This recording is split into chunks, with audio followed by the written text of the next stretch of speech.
রাতের এক অংশে আমার জন্য দাঁড়িয়ে যান, উঠে যান, দাঁড়িয়ে যান, দাঁড়াইয়া দাঁড়াইয়া রাতের একটা অংশ আপনি নামাজে দাঁড়াইয়া আমি আল্লাহর সামনে দাঁড়ান। আর আল্লাহ বলেন, ইয়া আইয়ুহাল মুযাম্মিলু কুমিল লাইলা ইল্লা কালিলা নিসফাহু আও ইনকুস মিনহু কালিলা। এক পয়গম্বরকে আল্লাহ বলেন, বন্ধু রাতের এক অংশ অথবা রাতের 2 ভাগের 1 ভাগ আপনি আমাকে সময় দেন, নামাজে দাঁড়িয়ে যান।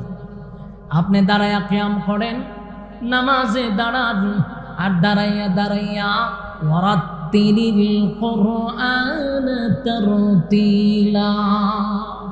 আল্লাহ বলেন, বন্ধু দাঁড়াইয়া তারতিলের সাথে আপনি কোরআন তেলাওয়াত করেন। জোরে জোরে কোন সুবহান। আমার যুবক ভাইরা, কথা না বলি, দিলের কান লাগায় শুনুন। আপনারা যা করতেছেন এই বছর আর আধা ঘন্টা বয়ান আমার চলতো না।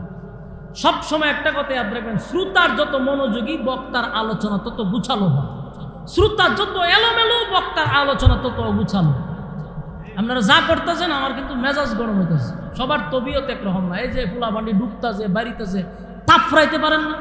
তোরার কেটা কইছে মাহফিল হইতি, এই যে এক গুটটা কতটা ফুলাবান্ডি তো ওয়াজুল তো আছে না, তো পরিবেশ ধ্বংস করার জন্য আসছে।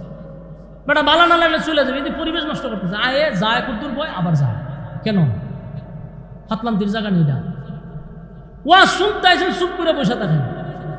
ফার্স্ট টু লাস্ট না শুনলে আপনার আলোচনার কি বুঝবেন? আপনারা গিয়ে আবার শাস্ত্র লোভে বদনাম করবেন, যায় নবীর ওয়াজ করছে না, নবীর বিরুদ্ধে ওয়াজ করে গেছে। মাথা মোটা যে বুঝে কম, লাভ হয় বেশি। মনোযোগ দিয়া বল, মনোযোগ দিয়া বল। ও আপনি কিতাব পারতেছেন স্যার, সিন্নি দেননি, আরো নি কুস্তা আছে করেন আপনারা। তামসা একটা জোড়াইলা, জনমের তামসা লাগাই দিছে। বুঝছেন, ওয়াজও বইছিনি আমি। গত বছর তো আপনারা বইছেন মৌমাছির মতো, ওয়াজও করছি 2 ঘন্টা, কিন্তু আমার এই বছর মনে হইতেছেন আপনারা যা শুরু করছেন। ভাই আল্লাহর রাস্তে আমার আধা ঘন্টা সময় দেন, আমি আলোচনাটা শেষ করে সালামালকে দিয়ে আমি যাই। একবার ফ্যান লইয়া হলেন তামসা। আচ্ছা ফ্যান জানেন তামসে, মানে আপনারা থামেন, মনোযোগ দিয়ে শুনেন আল্লাহর রাস্তে, আর ডিস্টার্ব করেন না। যত মনোযোগ দিবেন তত আমার কথা ভালো হবে। এটা সিস্টেম, মনোযোগ দিয়ে শুনুন। এখন দেখেন রাসূলকে আল্লাহ কি বলছে, একটু মনোযোগ দিয়ে শুনুন। আল্লাহ বলছে, আপনি যে কাজের জন্য আপনারে পাঠাইছি, আপনি যদি শুইয়া থাকেন কম্বলের নিচে, তাহলে কাজ কমপ্লিট হবে না। উঠেন, আপনি দাঁড়ান, রাতের এক অংশ আমার জন্য দিয়া দেন। রাতে দাঁড়ায় কিতা করতে হবে? নামাজ পড়তো। বলুন কি পড়তো? এটাকে তাহাজ্জুদের নামাজ বলা হয়। যখন নামাজ ফরজ হয়েছে না, তখন সাহাবায়ে কেরামরাও তাহাজ্জুদ পড়তো। তখন তাহাজ্জুদ নামাজটা একেবারে ফরজের মতো ছিল। তো নামাজের জন্য দাঁড়িয়ে যান, আর নামাজে দাঁড়ায় কি করবেন? তার তিলের সাথে কোরআন তেলাওয়াত করেন। কারণ আমরা তার তিলের সাথে কোরআন তেলাওয়াত কয়জনে করি? আমরার দেশের অনেক বক্তা আছে, ফিরের কথা বাদ দিলাম, ফির তো একটা শেষ। ফির আছে, বক্তা আছে, এরা সূরা ফাতিহাটা পর্যন্ত হয় না। আফসোস লাগে এদের জন্য। আমার মাঝে মাঝে মনে হয় যে তোরা কে কইছে ওয়াজ করতি, আগে নিজের তেলাওয়াত শিখ কর, মক্তব্য গিয়া পড়, এরপরে ওয়াজ করিস। কারণ মক্তবের নুরানি ছাত্রদেরও পড়া শুদ্ধ, এই বক্তার পড়া শুদ্ধ না। পাবলিকরা তো তেলাওয়াত না হয়, আল্লাহু আকবার কই সিটিয়ে যায়, কিন্তু এই যে কিতাব পড়ছে এটা হুজুররা বুঝতাছে যে মাইরা লাইছে, মাইরি লাইছে। আল্লাহ নাজিল করছে যে তেলাওয়াত বাদ দিয়ে অন্য টানে টান মারছে। এই জন্য আগে কোরআন সহি শুদ্ধ করে পড়েন, তারপরে পাবলিকের সামনে তেলাওয়াত করেন। না লজ্জা করে না? নুরানির ছাত্ররা সুন্দর করে তেলাওয়াত করে, বক্তা এহের তেলাওয়াতের মধ্যে গোলদের অভাব নেই, লজ্জাও তো আছে। আমি কি বললাম, কাহনের ফুলাবান তো কুচি কুচি ফুলাবান কোরআনের হাফেজ দেন। আপনারা সিফাসাবাদ বই যে হাফেজ ফুলাবান, তেরা যখন দেহি বক্তার পড়ার 12টা বাজে দিছে, লজ্জা তো টাকার কথা। এই জন্য আল্লাহ নিজে বলতেছে আপনি তার তিলের সাথে কোরআন তেলাওয়াত করেন, মানে কোরআন পড়বেন তো শুদ্ধ করে পড়তে হবে। নামাজ ভঙ্গের কারণ কয়টা? 19টা। সবাই কইতাছেন না, মক্তবে ফুলাবানা কইতে পারে। নামাজ ভঙ্গের কারণ 19টা। এর প্রথম কারণটা কি জানেন নি? নামাজে অশুদ্ধ পড়া। বলুন নামাজ ভাঙবার প্রথম কারণ এটা। ওহান আমরার বক্তা সাহেব, ফিস সাহেব, হাজার হাজার মুরিদ, এর সূরা ফাতিহা শুনলে মনে হয় খাসা কঞ্চি দিয়ে আধা ঘন্টা এর বাইরে বা যে তোর ফির কেন কইছি হইতে রে, তুই ফির হইতে তো শয়তানও তোর কাছে মুড়ি দিত না, শয়তানের এলেম আছে, তোর এলেমও নাই, এমন তেলাওয়াত করে ফিরে। এই জন্য প্রথমেই আপনাকে সহি শুদ্ধভাবে কোরআন তেলাওয়াত করতে হবে। এরপরে নামাজ ভঙ্গের কারণ 19টার মধ্যে দেখেন, প্রথমে কিন্তু কোরআন তেলাওয়াতে যদি অশুদ্ধ, আপনার নামাজ শেষ, আর নামাজ হবে না। নামাজের ওয়াজিব কটা কোন তো 14টা, এই যে উজুর রাখো কিন্তু এরা হইতে না, নামাজের ওয়াজিব 14টি। এখন প্রতি রাকাতে হাজি সাহেব ওয়াজিব ছাইরা দেয়, ফিরেও ছাইরা দেয়। আমি অনেক ফিরের নামাজও দেখছি, দেখি আমি নিজেকে আস্তাগফিরুল্লাহ, শয়তান হাতে ভালো নামাজ পড়ে।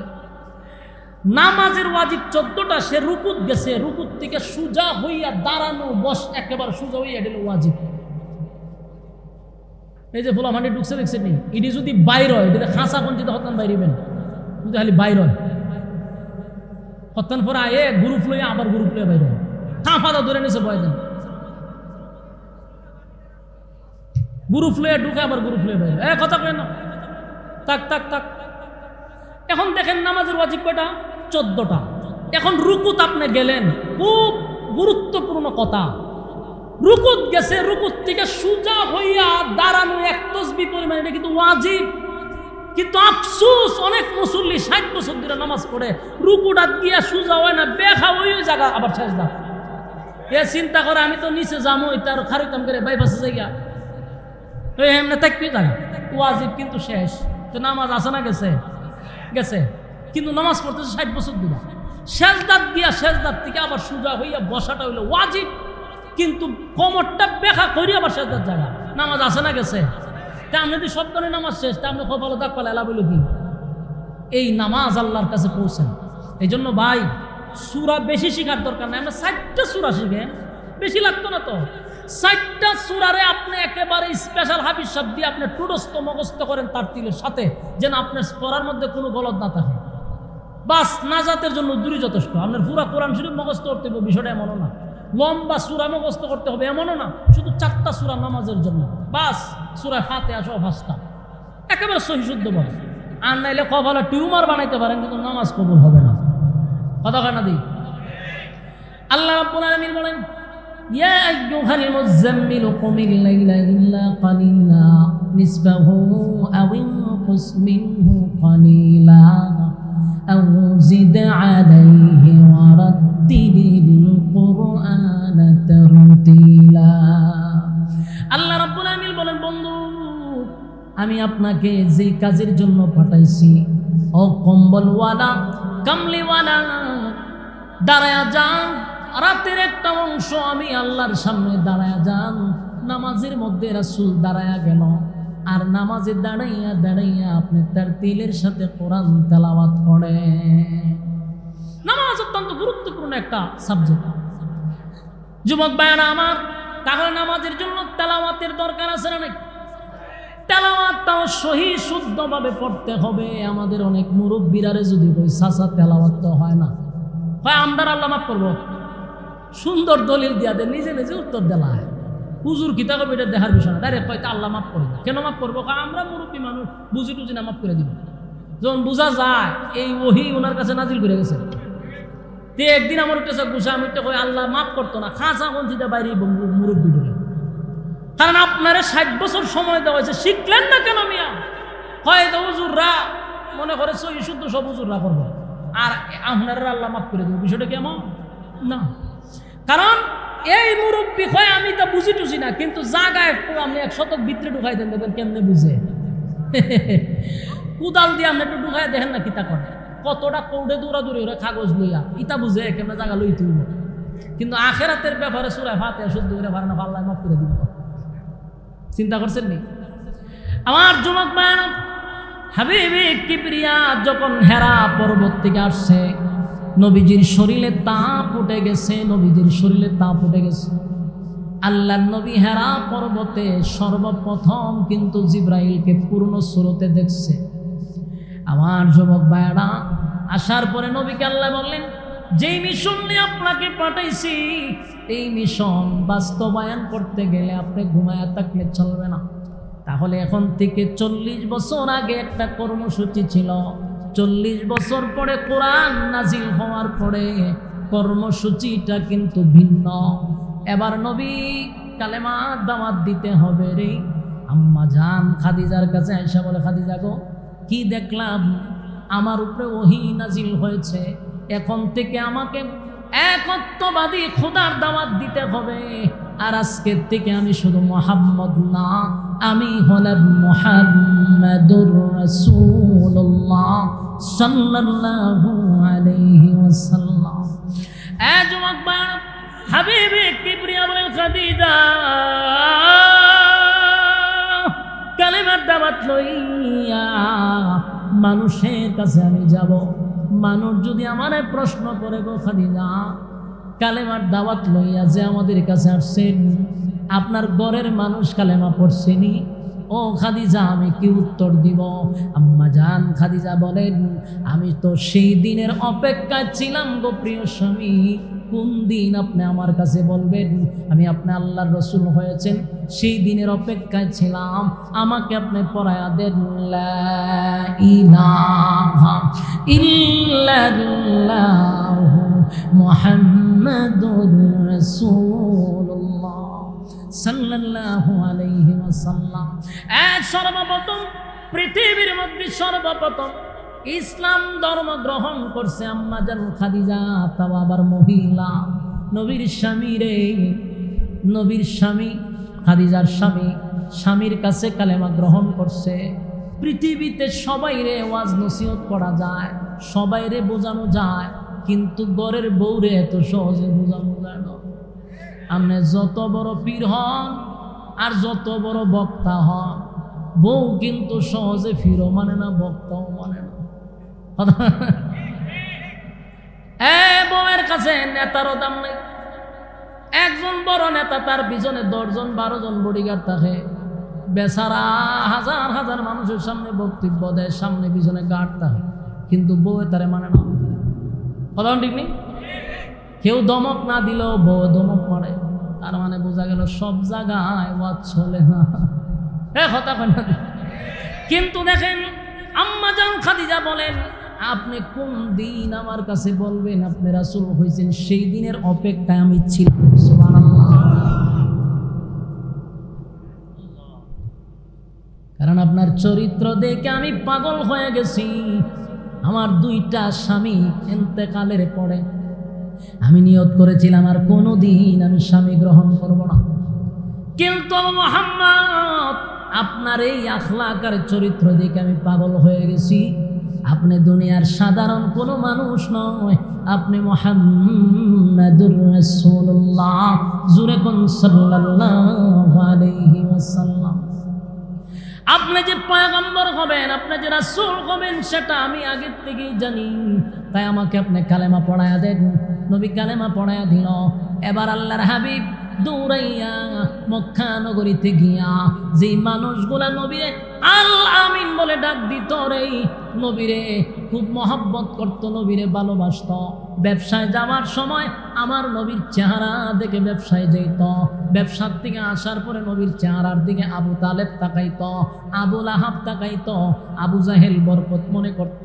এই মানুষগুলাকে যখন আমার নবী বললেন, আজকের পর থেকে আমি তোমাদেরকে একটা দাওয়াত দিতে চাই, আমার সঙ্গে তোমরা পড়ো লা ইলাহা ইল্লাল্লাহ, নেই কোনো মাবুদ আল্লাহ ছাড়া, মুহাম্মাদুর রাসূলুল্লাহ, আমি আল্লাহর বান্দা এবং রাসূল। মক্কার মানুষ শুন, এতদিন আমারে শুধু তোমরা মুহাম্মদ ডাকছ, আগে ডাকতো কি? আব্দুল্লাহর পুত্র মুহাম্মদ। নবীরা আব্দুল্লাহর পুত্র মুহাম্মদ বলে ডাকত। এখন নবী বলেন, আজকের থেকে আমি শুধু মুহাম্মদ নয় রে, আজকের থেকে হলাম মুহাম্মাদুর রাসূলুল্লাহ সাল্লাল্লাহু আলাইহি ওয়াসাল্লাম।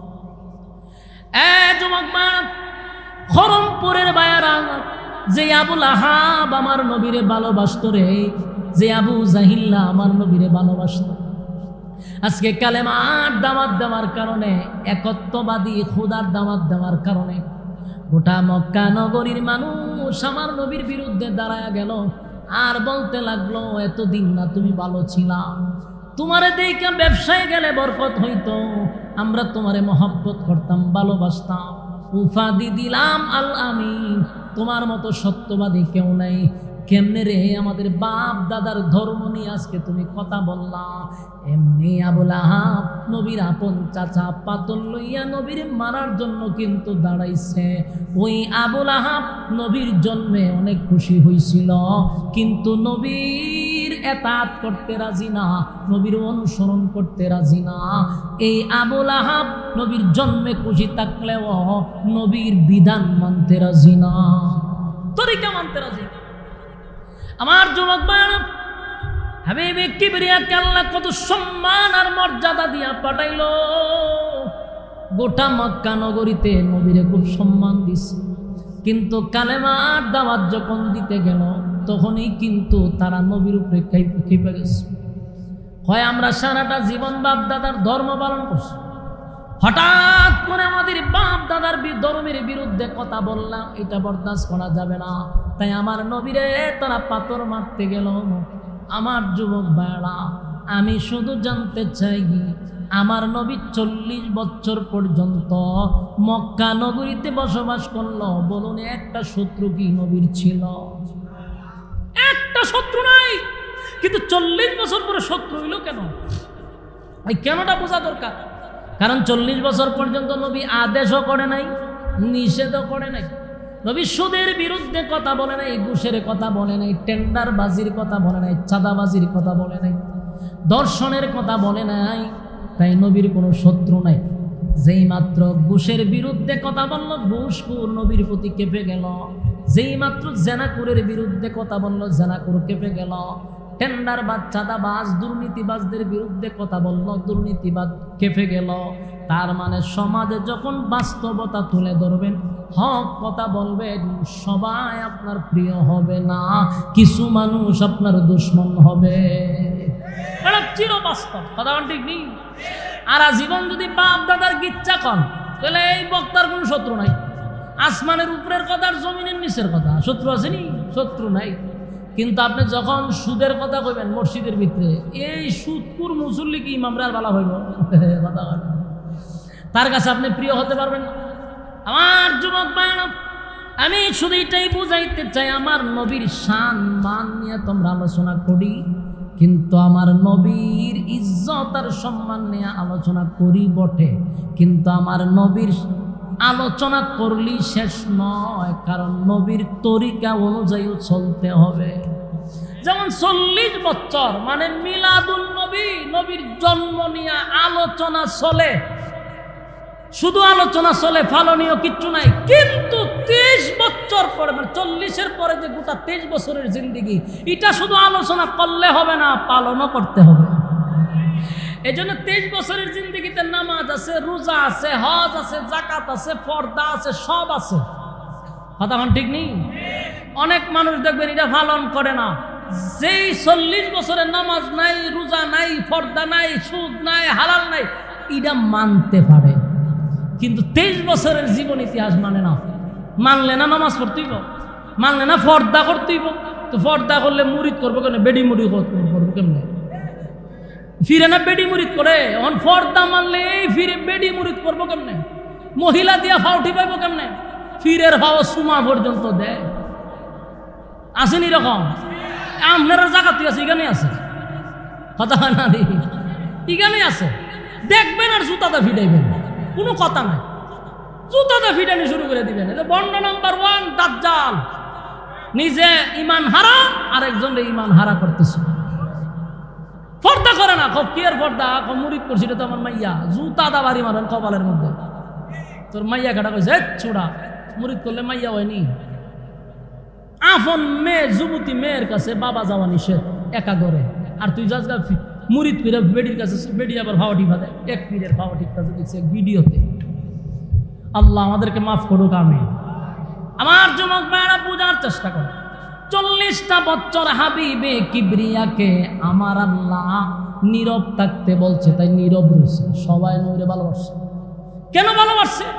নবীর অলৌকিক জীবন যাপন। 40 বছরের ভিতরে একটা মিথ্যা কথা নবীর মুখ থেকে ভেসে না। সুবহানাল্লাহ। কাফেররা নবীর জন্ম দেখছে অলৌকিক ভাবে জন্ম, যেই জন্ম আপনি আমার হবে না, ফিরে রইতো না। পৃথিবীতে আর কারোই জন্ম হবে না, নবী রয়েছে। আল্লাহ নবী অলৌকিকভাবে দুনিয়াতে জন্মগ্রহণ করছে। আমেনা বলেন আমার পেটের ব্যথাই নেই, তাহলে এটা অলৌকিক না? রাসূল দুনিয়াতে আসছে পুরা গড় সুগ্রাণে মুখরিত, তাহলে এটা অলৌকিক না? এটাকে আমরা করে দেখাইতে পারবে? তো পালন করবেন কেন? এই জন্য আমার নবীর শান মান নিয়ে আল্লাহ আলোচনা করার জন্য সূরা কাউসার নাযিল করছে। এই সূরাটাই নবীর শান। তো সম্মানিত শুধু নবীর শান মান দেখে, নবীর আখলাক চরিত্র দিকে 40 বছর পর্যন্ত কাফেরও বালা করছে। ওই যে ওনার মতো ভালো মানুষ নাই। এত ইজ্জত আর সম্মান তারা করছে, কিন্তু যখনই নবী বললেন আজকের থেকে গাছের পূজা, মাছের পূজা, সূর্যের পূজা, চন্দ্রের পূজা, কোনো জড়ার পূজা, ল্যাংটার পূজা গরম যেত না। এখন থেকে গোলামি করতে হবে একমাত্র কার? আর আল্লাহর গোলামি করতে হবে। ওনারা কেঁপে গেছে, কেঁপা হয় না, না এটা মানন যেত না। আমরা আরা জীবন ল্যাংট হয়ে নাচ্ছি, আমরা আরা জীবন জট লাগাইয়া আসল লইয়া বইছি, ওখান যদি আমরা বাধা দিতে তো হইতো না। এই নবীর বিরুদ্ধে লেমে আলো না। আল্লাহর নবী কি থামছে? কথা হয় না, কাজ বন্ধ করে দিছে। হ্যাঁ, নবী চালাইয়া গেছে, নবী চালাইয়া গেছে। 13টা বছর এক চাটিয়া মায়ের খাইছে, এক চাটিয়া। আল্লাহ হয় সাবধান, প্রতিবাদ করা যাবে না। তে মায়ের খাইছে। অনেক সাহাবায়ে কেরাম শাহাদাত বরণ করছে। আসমানি সাহায্যের জন্য সাহাবায়ে কেরাম হাত পাততেছে, আল্লাহ আসমানি সাহায্য করেন। রাসূল রাস্তা দিয়ে যাইতেছে, দেখে খাব্বাব রাদিয়াল্লাহু তাআলা আনহুকে জ্বলন্ত কয়লার মধ্যে বেঈমানরা শুয়ায়া রাখছে। কয়লা বুঝুননি? এই কয়লার মধ্যে একটা মানুষকে শুয়ায়া রাখছে। চিন্তা করছে, তে বলতেছে হুজুর আপনি একটু আল্লাহর কাছে কর না, আল্লাহ যেন আসমানি সাহায্য করে। আর তো সহ্য করতে পারতেছে না। আকাশ বাতাস ভারী হয়ে গেছে মুসলমানদের নির্যাতনে, নির্যাতনের স্টিম রুলার ছাপাইয়া দিচ্ছে। তখন আল্লাহ রাসূল কি বলছে জানেন? হয় এই অবস্থায় যদি শাহাদাত বরণ করো, আল্লাহর তরি জান্নাত ওয়াজিব হয়ে যাবে। কারণ আসমানি সাহায্যের কথা তো আল্লাহ নিষেধ করছে। বলছে যে আপনি ধৈর্য ধারণ করেন, প্রতিবাদ করবেন না। এক সাইডটা মার খাইছে। কত বছর? 13 বছর। এক চাটিয়া নির্যাতন করছে। শুধু সাহাবায়ে কেরামদেরকে নির্যাতন করছে এমনটা নয় রে। আমার হাবিবে কিবরিয়ার শরীরে জীবনে কোনোদিন একটা মশা মাছিও বসে নাই। সেই শরীরে পর্যন্ত তারা আঘাত করছে। পাথরের আঘাতে নবীর শরীরটা রক্তাক্ত করছে। এমনকি নবীরে রশি দিয়া গলার মধ্যে চাপ দিছে। আল্লাহর নবীর চেহারা মোবারক লাল হয়ে গেছে। মার খাইছে, নবীও মার খাইছে, সাহাবায়ে কেরাম মার খাইছে। 13 বছর মায়ের এক সাটিয়া খাওয়ার পরে আল্লাহ হওয়ার হুকুম দিছে যে এখন আর মায়ের খাওয়ান লাগতো না। আপনি কাজ করেন, আপনি হিজরত করেন, দেশ ছেড়ে বিদেশ চলে যান। রাসূল গেছে গা মদিনা, 400 কিলোমিটার দূর চলে গেছে, সব ছেড়ে দিয়া। বাপের দেশ, মায়ের দেশ সব ছেড়া গেছে গা মদিনায় সাহাবায়ে কেরামদের কিনে। 1 বছর মদিনায় থাকার পরে দেখেন আবু জাহিল আবার করলো কি? ওই মক্কায় তাইকা ওই নিয়ত করছে যে মদিনায় গেছে মুহাম্মদ, সেখানে গিয়া যদি তার দল গঠন করে আবার মক্কায় আমরা মারে, তো আগের থেকে তার সরাই দিতে হবে। হে মক্কার থেকে 1000 অস্ত্র সহ, সেনাবাহিনী সহ আবার মদিনার দিকে রওনা, যে নবীরে মারার লেগে। নাউজুবিল্লাহ বলে। চিন্তা করছেন? 13 বছর কিন্তু মারছে। কোনো মায়ের দিছে সাহাবায়ে কেরাম না মায়ের খাইছে? একটু কথা কই না, কথা কই। মায়ের খাইছে না দিছে? এক চাটিয়া মায়ের খাইছে, একতরফা মায়ের খাইছে। কারণ আল্লাহর পক্ষে নিষেধ, শুধু ধৈর্য ধরেন, মায়ের খান, প্রতিবাদ করবেন না। এটা কর্মসূচিটা এরকম ছিল। 13 বছর পরে যে মদিনায় যাওয়ার পরে, মদিনায় 1 বছর হয়েছে, এর ভিতরে আবার আবু জাহেল সিদ্ধান্ত নিছে মদিনায় গিয়ে মায়ের ফেলবে। এটার হয় গায়ে ভাড়া দেওয়া ঝগড়া। এটা গায়ে ভাড়া দেওয়া অতিরিক্ত। যখন 1000 রওনা দিছে, তখন মদিনায় সাহাবীদের সংখ্যা 313 জন। কিন্তু 313 জন সাহাবীর 313টা তরবারি নাই। শরীরের মধ্যে 13 বছরের আঘাত এখনো রয়ে গেছে, শুকাইছে না। শরীরে কাপড় নাই, যুদ্ধের পোশাক নাই, পেটে খাবার নাই, যুদ্ধ করবো কি দিয়া? যখন শুনছে 1000 বাহিনী আসতেছে অস্ত্র নিয়া, আল্লাহর রাসূল চোখের পানি ছাড়তে ছাড়তে দাড়ি মুবারক ভিজায় দিছে। আল্লাহর হাবিব এত কান্না কানলেন, চোখের পানিগুলো ছেড়ে দিয়া কান্দে আর বলে, মালিক 13টা বছর আমরা নির্যাতন সহ্য করলাম, আপনি বললেন প্রতিবাদ করা যাবে না, প্রতিবাদটাও করলাম না। আমার কত সাহাবীরা শাহাদাত বরণ করছে। সুমাইয়া রাদিয়াল্লাহু তাআলা আনহা নামক একজন মহিলা সাহাবী সর্বপ্রথম উনি শাহাদাত বরণ করছে। আবু জাহেলের আঘাতে শাহাদাত বরণ করলো। বেলালের পিঠের চামড়া নাই, খাব্বাবের চামড়া নাই, অসংখ্য সাহাবীরা আঘাতপ্রাপ্ত। এই 13টা বছর নির্যাতন করলো রে। আমার নবীরও কত মায়ের মারল। নবী বলেন, মালিক 13 বছর নির্যাতন সহ্য করে 1 বছর হইল না, মদিনায় আসলাম গো, শুনতেছি 1000 অস্ত্র সহ বাহিনী লইয়া আবু জাহেল আমার সাহাবীদের উপরে আক্রমণ করবে। আল্লাহ বলো না, আমার সাহাবীদের শরীরে দি কাপড়ের কোনো পোশাকও নাই, অস্ত্র নাই, আল্লাহ যুদ্ধের পোশাক নাই, পেটে খাবার নাই, শরীরে মাইরের আঘাত, অসংখ্য আঘাত এখনো শুকায় নাই। মালিক গো, বলো না আমি তাদেরকে নিয়ে কেমনে যুদ্ধ করব। আল্লাহ যদি এই মুহূর্তে এই যুদ্ধে আমার সাহাবায়ে কেরাম শাহাদাত বরণ করে, আল্লাহ বললে ওয়ালা আর কেউ থাকবে না। আল্লাহ নবীর চোখের পানি, পয়গম্বরের চোখের পানি, দাড়ি মুবারক ভিজে ভিজে টপ টপ করে মুক্তার দাঁড়ার মতো পড়তেছিল। নবীজি কখনো হাত এইভাবে তুলা কাঁদতেছে, কিন্তু আবু বকর বলেন আমি তাকায়া দেখি নবীর হাত এইভাবে উপরের দিকে উঠে গেছে। নবী এইভাবে হাত তুলে বলে, মালিক আমার কলিজার টুকরা সাহাবীরা, আল্লাহ আমার কলিজার টুকরা সাহাবী কত কষ্ট করে আল্লাহ তাদেরকে আমি এই ইসলামের ছায়ার তলে নিয়ে আসছি। আল্লাহ কত রক্ত তারা দিল, কত কষ্ট, কত নির্যাতন সহ্য করলো। আমি জানি আমার সাহাবীদের পেটে খাবার নাই, কারণ রমজান মাস, আবার হলো অস্ত্র নাই, পোশাক নাই। আল্লাহ এই মুহূর্তে তারা যুদ্ধ করলে নির্ঘাত শাহাদাত বরণ করবে। আর যদি সাহাবীরা শাহাদাত বরণ করে গো, তোমার জমিনে আল্লাহ বললে বলার কেউ থাকবে না। নবীর কান্না দেখে সাহাবায়ে কেরাম বলে, নবী গো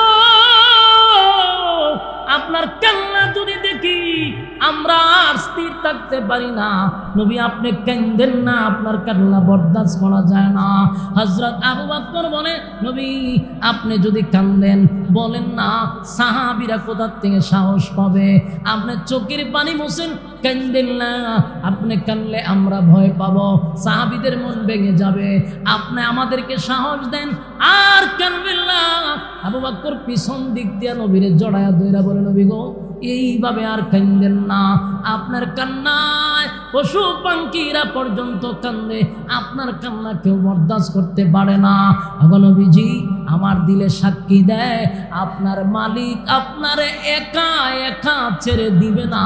আমার মনে সাক্ষী দেয়, আপনার মালিক আপনার সঙ্গে থাকবে। জোরে কোন সুবহান। আমার যুবক ভাই হাবিব কিবরিয়া কান্না শুরু করে দিল। সাহাবায়ে কেরামরা নবীর সামনে এসে দাঁড়াইল। আল্লাহর নবী বলেন, সাহাবীরা রে শুনছনি, আবু জাহেল তার 1000 বাহিনী নিয়ে অস্ত্র লইয়া আমাদের সঙ্গে যুদ্ধ করার জন্য আসতেছে। সাহাবীরা রে তোমরা কি আমার সঙ্গে থাকবা, না আমার ছেড়ে তোমরা চলে যাইবা? এই যুবক ভাই কতটুকু কষ্ট লাগলো, নবীর দিলে আঘাত লাগছে। যদি আমার সাহাবীরা আমার একা রেখে চলে যায়, ঠিক তেমনি ভাবে সাহাবীরা উত্তর দিল, নবী গো আপনি কি আমাদেরকে মূসা নবীর উম্মত মনে করছেন? না, আমরা মূসা নবীর উম্মত নয়, আমরা সমস্ত নবী কুলের সম্রাট, সমস্ত নবীদের নবী, নবী মুহাম্মদুর রাসূলুল্লাহ সাল্লাল্লাহু আলাইহি ওয়াসাল্লামের উম্মত। সুতরাং আমরা আপনার ডাইনে থাকব, বামে থাকব, পিছনে থাকব, সামনে থাকব। একটা তীরের আঘাত আপনি নবীর শরীরে আমরা বেঁচে থাকতে পড়তে দিব না। আমার যুবক ভাই, আল্লাহর হাবিব যখন কান্না শুরু করলাম, বারবার আসমানের দিকে তাকাইয়া কান্দে। এমনি জিবরাইল আলাইহিস সালাতু ওয়াস সালাম নবীর সামনে চলে আসলো। আয়েশা বলে, বন্ধু কেন কান্দেন? আপনার কান্না আমার মালিক বরদাস্ত করতে পারে না। এ পয়গম্বর, আল্লাহ বলেন আপনি যেন না কান্দেন গো। কেন কান্দেন, কেন কান্দেন, কেন কান্দেন? আল্লাহর নবী বলেন, জিবরাইল রে কেন কানবো না?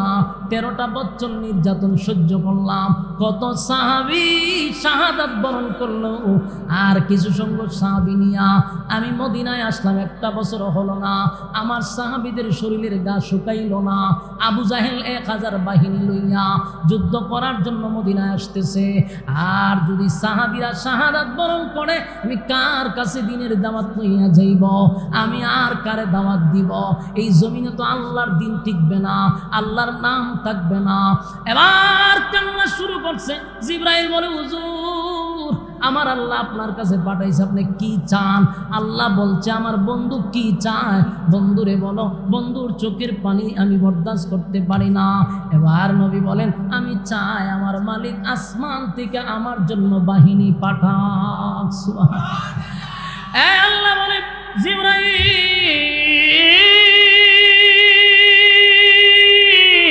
আমার বন্ধুরে ঘোষণা দিয়ে দাও, বন্ধু যা চায় আমি তা দিব।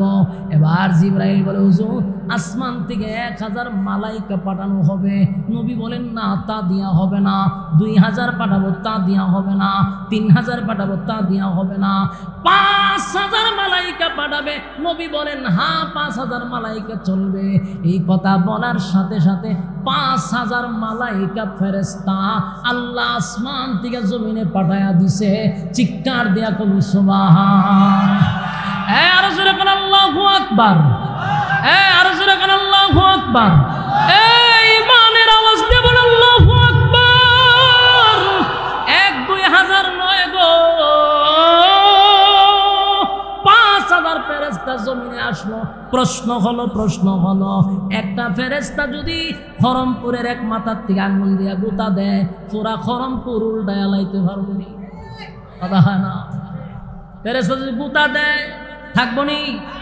সব তছনছ হয়ে যাবে, ভূমিকম্প শুরু হয়ে যাবে। এক ফেরেশতা যদি তা করতে পারে, তাহলে এক জিবরাইলে যদি গুতা দেয় উপায় আছে? জিবরাইলে গোতা দিলে দুনিয়া তছনছ হয়ে যাবে। কিন্তু আল্লাহ সেখানে 5000 মালাইকা কিসের দরকার? 1000 বেঈমানরে মারতে তো একজন ফেরেশতাও লাগে না। কথা কোন ঠিক? 5000 কেন বাড়াইল?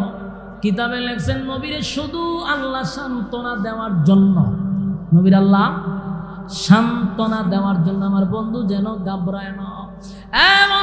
5000 মালাইকা পাঠাইলাম। বন্ধু 5000 মালাইকা লইয়া আল্লাহ এবার ঘোষণা দিছে, ভালো করে শুনেন। আল্লাহ কয়, বন্ধু 40 বছর আপনি নীরব ছিলেন আমার হুকুমে। কার হুকুমে? 40 বছর আপনি আদেশ করেন নাই, নিষেধ করেন নাই, এটা আপনার কর্মসূচি ছিল। বলছি চুপ থাকার জন্য আপনি চুপ থাকছেন। 40 বছরের জনপ্রিয়তা বেড়ে গেছে। এরপরে আপনাকে আমি নবুয়ত দান করলাম। 13 বছর আপনি এক চাটিয়া দিনের দাওয়াত দিতে গিয়ে মার খাইছেন, নির্যাতনের শিকার হয়েছেন, গালাগালি শুনছেন, নির্যাতন হয়েছেন। আমার হুকুমে, আপনার ব্যক্তিগত না। আমি আল্লাহ আপনাকে অর্ডার দিলাম, নির্যাতন একতরফা সহ্য করেন, প্রতিবাদ করবেন না, এটা আমার হুকুম। 40 বছর নীরব থাকা আমার হুকুম। এবার আমি হুকুম দিছি মক্কা থেকে মদিনায় হিজরত করার জন্য, আমার হুকুমে আসছেন। আজকে আমি আল্লাহ অর্ডার দিলাম, এতদিন নির্যাতন সহ্য করছেন, এখন আর গায়ে ফাড়া দিয়া যদি কেউ ঝগড়া করে গো, তারে ছেড়ে দিলে চলবে না।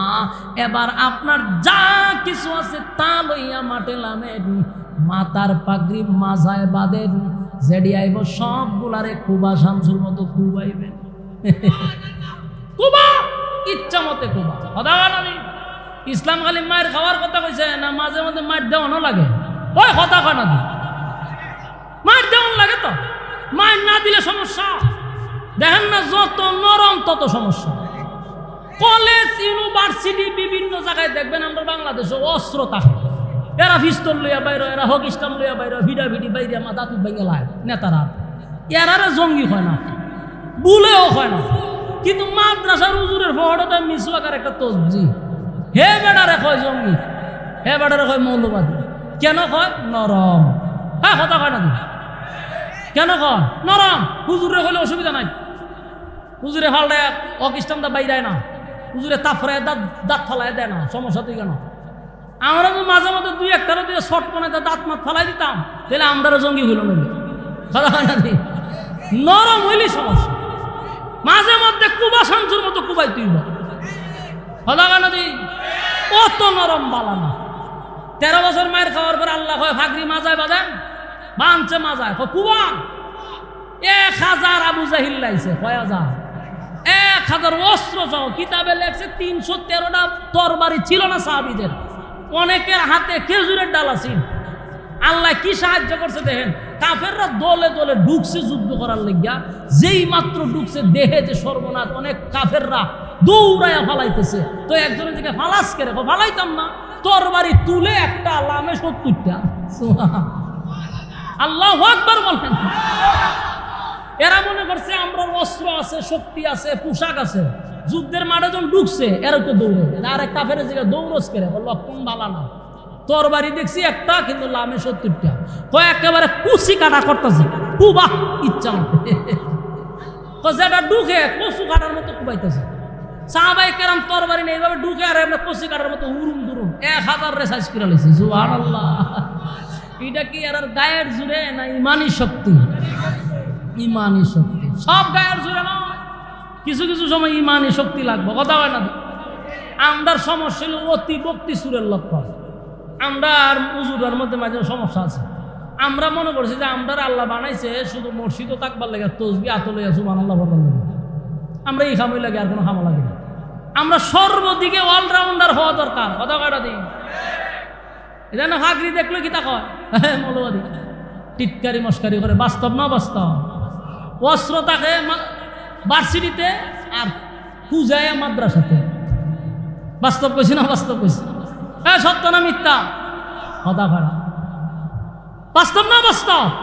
কেন বাস্তব না? কারণ আমরা নরম বেশি। বাস্তব না অবাস্তব? নরম নরম। পাগড়ি মাথায় পাঞ্জাবি গায়ে দেখে যদি লোকে উগ্রবাদী জঙ্গিবাদী বলে আমায় ডাকে। পাগড়ি মাথায় পাঞ্জাবি গায়ে দেখে যদি লোকে উগ্রবাদী জঙ্গিবাদী বলে আমায় ডাকে।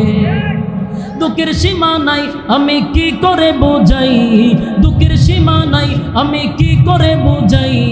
আলেমরা কেউ উগ্রবাদী জঙ্গিবাদী নয়, আলেমরা কেউ উগ্রবাদী জঙ্গিবাদী নয়। পাগড়ি মাথায় পাঞ্জাবি গায়ে দেখে যদি লোকে উগ্রবাদী জঙ্গিবাদী বলে আমায় ডাকে। কথা কয় না? আপনারা যে আওয়াজ দেন এর লেগে আমরা ডাকেন। আওয়াজ যত শক্তিশালী হইব এরা পিছন দিয়ে বাতাস তত বেশি বেরিব। এমনি কিন্তু আবার ডরায়, কথা কয় না দি? মৌলবীরারে ডরায়। আন্দোলন সাঙ্গা হয় না মৌলবী ছাড়া, ঠিক নেই? পাগড়ি মাথায় পাঞ্জাবি গায়ে দেখে যদি লোকে উগ্রবাদী জঙ্গিবাদী বলে আমায় ঢাকে। দুঃখের সীমা নাই আমি কি করে বোঝাই, দুঃখের সীমা নাই আমি কি করে বোঝাই।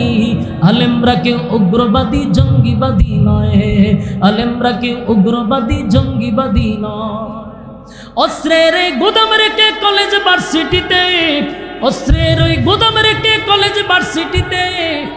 বাস্তব না বাস্তব? যত গুদাম, যত হক ইসলাম আর যত পিস্তল সব তাই ভার্সিটি। বাস্তব না? অস্ত্রের ওই গোদাম রেখে কলেজ ভার্সিটিতে আর সব কুজায়া মাদ্রাসাতে। বাস্তব না বাস্তব? কুজায়া মাদ্রাসার ভিতরে। এটা মাদ্রাসাত গেলে সর্বোচ্চ না হয় কুরবানির সময় কয়েকটা চুরি দাইডি পাওয়া যায়। বাস্তব না? আর কলেজে গিয়া দেখেন হক ইসলাম ওই রান্দা চুরিহারা কি কুরবানি দেয় কেন? এরা মানুষ জবাই করে, হেরারও জঙ্গি খোঁজ না কেন?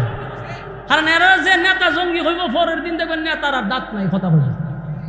আর মাদ্রাসার হুজুররা তসবি পরে মসজিদে ওয়াজ নামাজ পড়া সুযোগ পায়, এরা জঙ্গি মৌলবাদী দেখে বয়ে থাকে। ওর নেতারাও মৌলবাদী করে। তো জানি না রে কেন বাংলাদেশে মৌলবাদ ছাড়া, হুজুর ছাড়া কোনো আন্দোলন সফল হয় নাই। এই বাংলাদেশে টেকনাফ থেকে তেতুলিয়া সবচেয়ে বেশি রক্ত দিছে আলেম ওলামা। বাংলাদেশের কোনো বিপদ যদি সামনে লাল দেখা যায় তখনই পাশে দাঁড়ায় মৌলবীরা। মৌলবীরা তোমার এত খারাপ লাগে, বিপদও বললে যে মৌলবী ছাড়া চলে না। দ্বিতীয়বার দেশ স্বাধীন হওয়ার পরেও অসংখ্য হাজারো আলেমদের রক্তের বিনিময়ে তৃতীয়বার বাংলাদেশ স্বাধীন হয়েছে। এই 16 বছর বাংলাদেশের অসংখ্য আলেমরা নির্যাতিত, আয়নাঘরে বন্দী, বিভিন্ন জায়গায় তারা নির্যাতিত। শেষ পর্যন্ত ব্যারিকেড ভেঙে কেরাম মাঠে ময়দানে নামছে, তখন বুঝি আলেমরা দরকার ছিল, আর এখন দরকার নাই। হ্যাঁ, সব সময় আমরা মাইনাস করে, সব সময় আমরা মাইনাস করে, কিন্তু বিপদে বলে আমরা ডাকে। এই জন্য ইসলাম বলে শুধু মায়ের খাইও না, মায়ের দিও। কথা হয় না? ওই 24-এ উলামায়ে কেরাম মায়ের দিয়া দেখাই দিছে, মায়ের দিছে। কথা হয় না? দি মায়ের খালি খাওয়ান না দেও না। আপনি নবীর 3টা অধ্যায় খালি পড়বেন, ভাই আমি কয়ে গেলাম 3টা অধ্যায় পড়বেন। আপনি শুধু মাক্কি জিন্দিগিটা পড়েন আর মাদানির জিন্দিগিটা পড়েন, শুধু 2টা পড়ে দেখেন।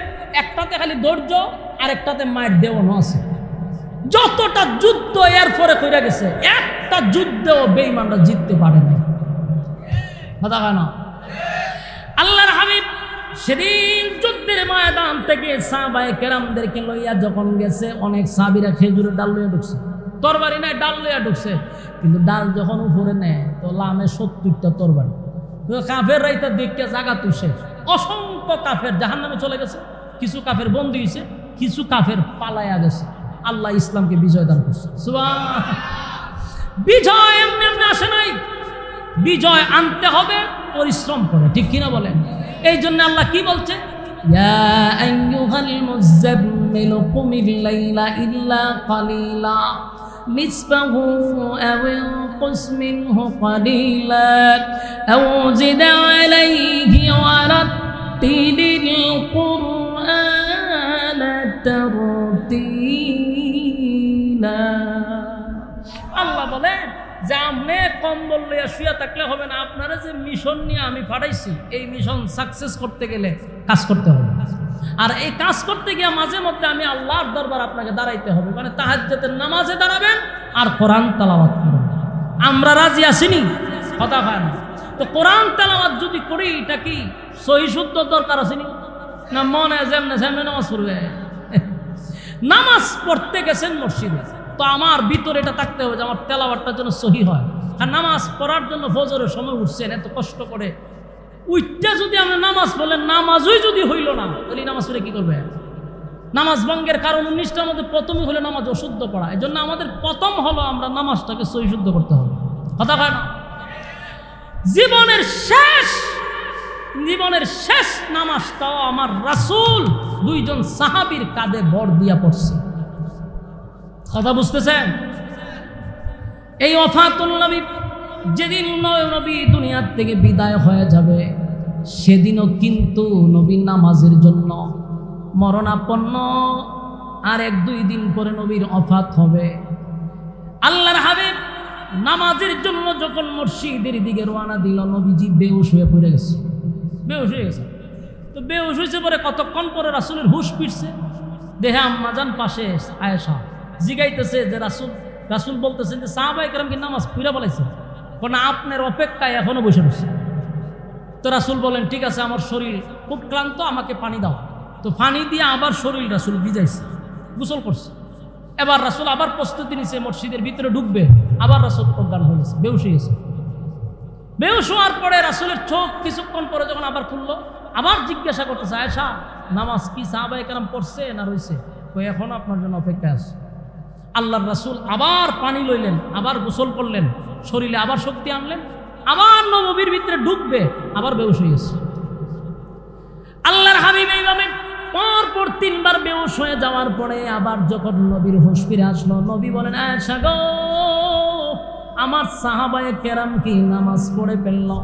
সাহাবায়ে কেরাম নামাজ পড়ে ফেলছে। আম্মা জান আয়েশা বলেন, না নবী, এখনো সাহাবায়ে কেরাম আপনার জন্য অপেক্ষা। আল্লাহর নবী তখন বললেন, আয়েশা একটা কাজ করো, ঘোষণা দিয়ে দিতে বলো, সাহাবীদেরকে জানায়া দাও আজকের নামাজের ইমামতি যেন আমার আবু বকর করে নেয়। সুবহানাল্লাহ।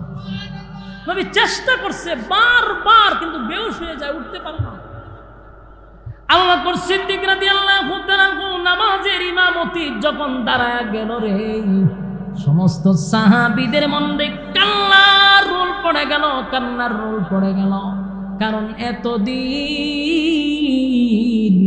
আমার নবীর পিছনে তারা নামাজ পড়ত, নবী ইমাম, সাহাবীরা মুসল্লি হইয়া। আজকে প্রথম আবু বকর সামনে দাঁড়াইল, সাহাবীরা আশ্চর্য হইয়া আবু বকরের পিছনে নামাজও দাঁড়াইছে, কিন্তু নামাজের মধ্যে কান্না শোনা যায়। এক সাহাবী পিছন দিক দিয়া কানতে কানতে বেহুশ।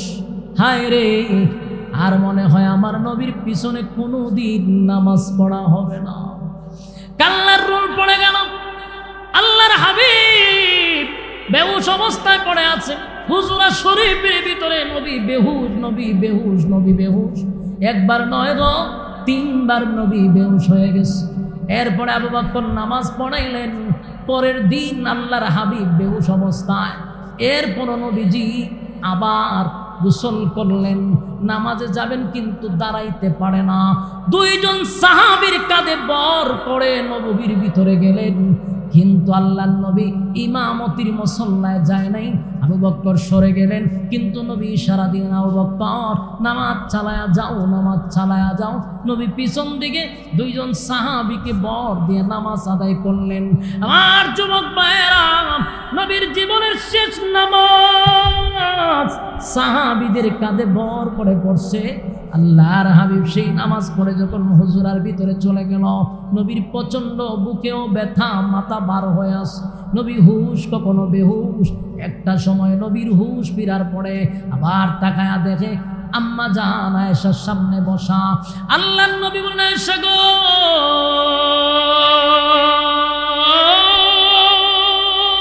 মসজিদে নববীর মধ্যে কি নামাজ শুরু হয়ে গেছে? আল্লাহর নবীকে বলেন, ওগো নবীজি, সাহাবায়ে কেরাম আপনার অপেক্ষায় কান্নার রুল ফালায়া দিছে মসজিদে নববীর ভিতরে। শুধু আপনি কেন মসজিদে নববীর ভিতরে ঢুকেন না?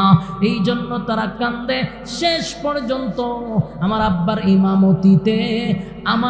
ইমামতিতে সাহাবায়ে কেরাম নামাজে দাঁড়ায়া গেছে। আল্লাহর নবীর চোখ দিয়া পানি পড়ে।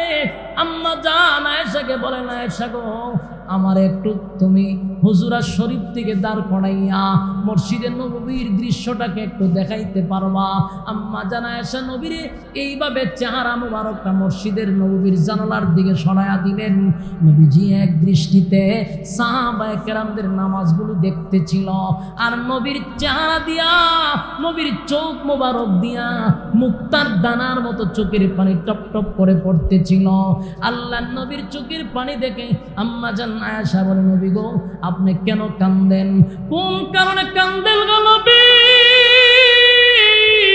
আমার আব্বা নামাজ পড়ায় এই জন্য কান্দেন না? সেই জন্য কান্দি না। কেন কান্দেন, কেন কান্দেন? বলে, আয়েশা গো, সব কান্না কি দুঃখের কান্না হয় নাকি? কিছু কান্না হয় আনন্দের কান্না। আমার চোখের পানিটা দুঃখের কান্না নয়, দুঃখে আমি চোখের পানি ছেড়ে দিছি এমনটা না। আমার চোখের পানি আনন্দে পড়তেছিল।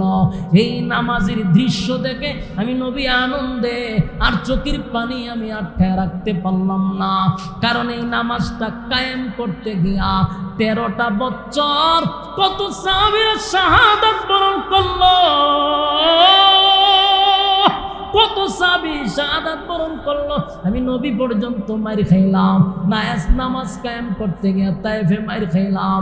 এমনকি মক্কা নগরীর খানায়ে কাবার সামনে আমার নবী সিজদায় যাওয়ার পরে নবীজির পিঠের মধ্যে বেঈমানের বাচ্চাগুলি উটের নারী বুড়ি পর্যন্ত রেখে দিত, আল্লাহর নবী সিজদার থেকে যেন না উঠতে পারে। কতটা নির্যাতন নবীরে করছে রে! নামাজের সিজদায় গেলে নবীর উপরে ভারী জিনিস রেখে দিত।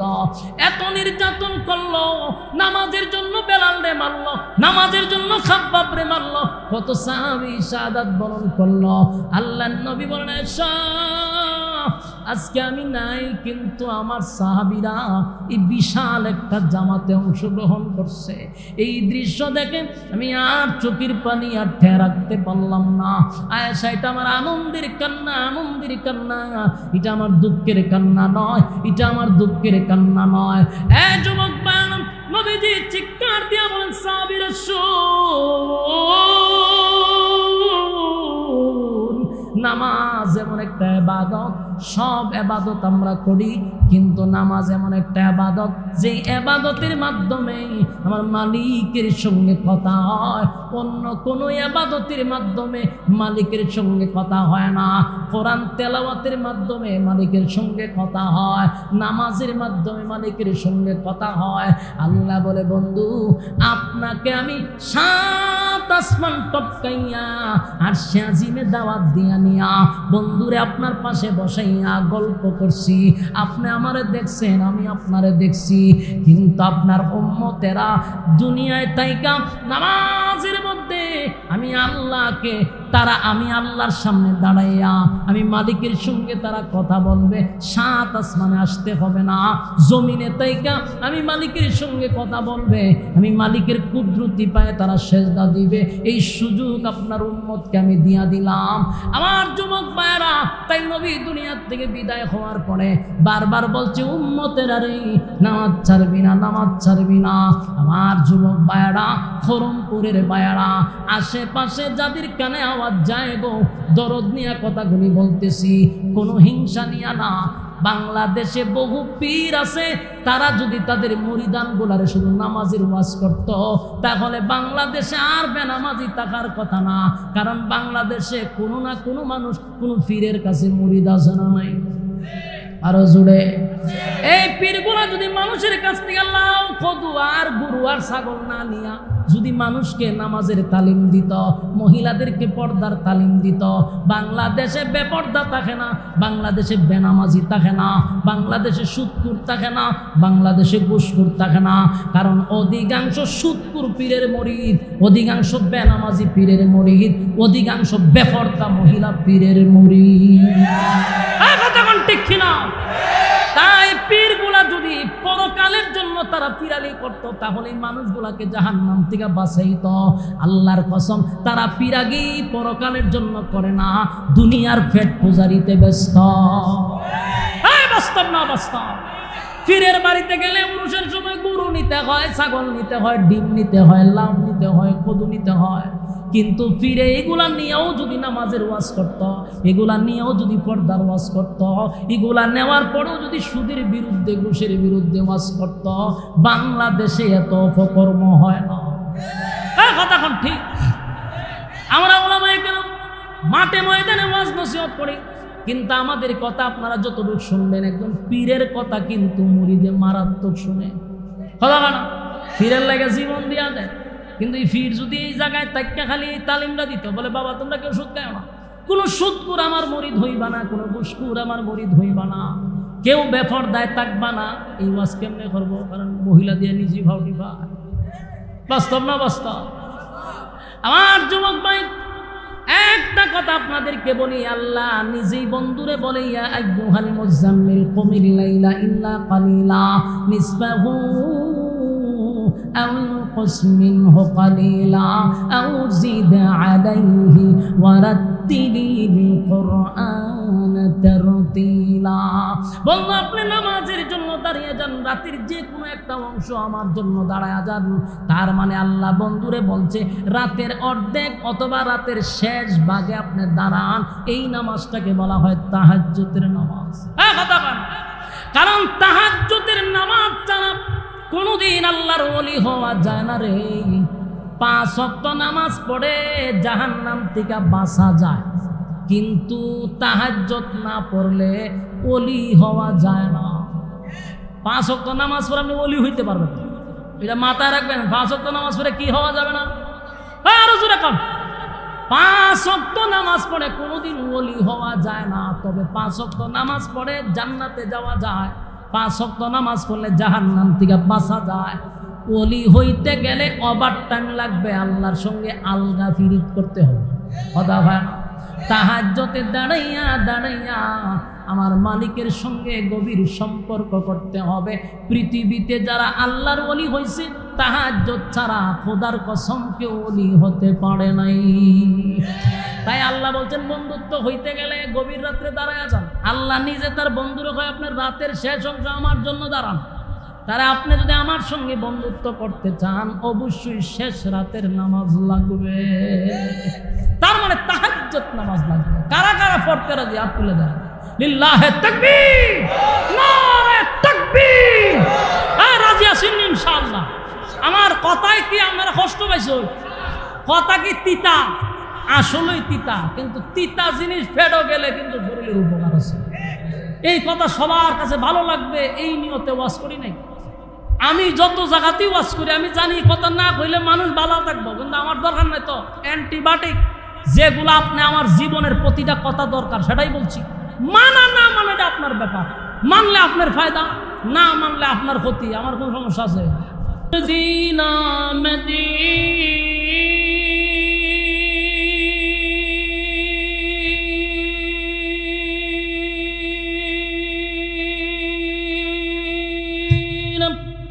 মদিনা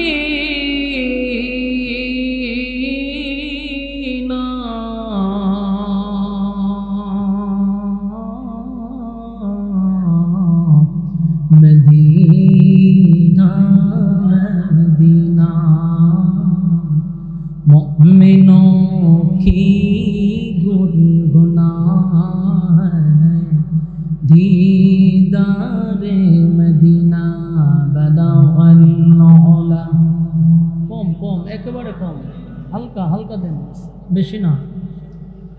पढ़ें पढ़ें बलगल उला बिकमालिही कशफत तुजा बिजमा हसनत जमीअ खसालिही सल्लल्लाहु अलैहि। जिक्र बातिल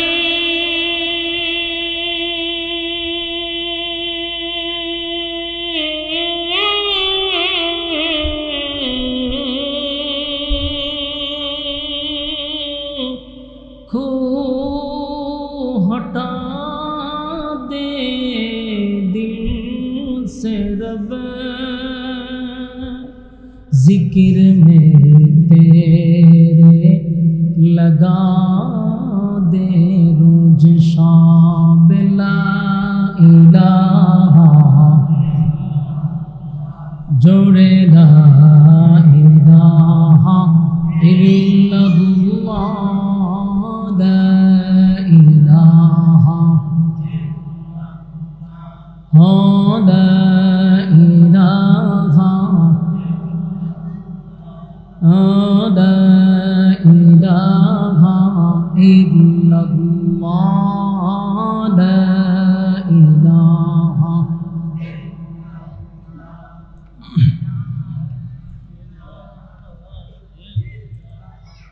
ला इलाहा इल्लल्लाह मुहम्मदुर रसूलुल्लाह सल्लल्लाहु अलैहि वसल्लम। अल्हम्दुलिल्लाह। खादिम फाउंडेशन इस्लामिक रिसार्च सेंटर उद्योगे आयोजित आजकेर 12 रबिउल आव्वाल उपलक्षे ওয়াজুদোয়ার মাহফিলের সম্মানিত সভাপতি ভাই আরেকটু কমান। হ্যালো, একটু কমান, একটু কমান। আজকের সম্মানিত সভাপতি হাফেজ মাওলানা লুৎফুর রহমান খান সাহেব খাদেম, হযরত মাওলানা মুফতি আসাদুজ্জামান সাহেব, হযরত মাওলানা জাকওয়ান খাদেম সাহেব, জনাব উমর ফারুক খাদেম সাহেব, এছাড়াও অসংখ্য অতিথিবৃন্দ এবং আমার আগে আলোচনা করেছেন হযরত মাওলানা আল্লামা হাফেজ মাওলানা আতাউর রহমান সাহেব দামাত বরকাতুহুম। এরপরে আছেন হযরত মাওলানা আসাদ আল হাবিব সাহেব, উবায়দুল্লাহ বাদুগুড়ি সাহেব, রফিকুল ইসলাম খাদেম মিন্টু সাহেব সহ অতিথিবৃন্দ, মুআজ্জিজ মুকাররম হযরত উলামায়ে কেরাম, উপস্থিত নওজোয়ান তরুণ যুবক ভাইরা, মাইকের আওয়াজ যতটুকু দূরে যাচ্ছে উপস্থিত অবস্থানরত পর্দানিশী মা ও বোনেরা, একটু কমান কমান। গত বছর বেশি বাড়াইতো, এই বছর খালি ওই কমান। ন্যাশনাল মাইকের পাওয়ার বেশি তো একটু কমান, হালকা সাউন্ডার একটু মিডিয়ামে রাখেন। শুধু মনিটরে কমান। অনেকবার বলছি, আপনি 1 ইঞ্চি তো কমাইছেন, শুধু মনিটর আপনি কমান। সাউন্ডের কোয়ালিটি সুন্দর, একটু কমায় রাখলে কথা বলতে ভালো লাগে। অতিরিক্ত সাউন্ড। আমরা আল্লাহর কাছে শুকরিয়া আদায় করছি যে প্রচণ্ড গরমের মধ্যে অসংখ্য মানুষের মাঝখান থেকে যাচাই এবং বাছাই করে, নির্বাচিত করে, পছন্দ করে, ভালোবেসে সুস্থ অবস্থায় দিনই একটা মজলিসে আলেমদের সহবতে আসার এবং বসার যে তৌফিক আল্লাহ দিয়েছেন, শুকরিয়া আদায় করছি আলহামদুলিল্লাহ। লক্ষ কোটি দুরুদ এবং সালাম আল্লাহর সৃষ্টির প্রধান আকর্ষণ জনাবে মুহাম্মদুর রাসূলুল্লাহ সাল্লাল্লাহু আলাইহি ওয়াসাল্লাম।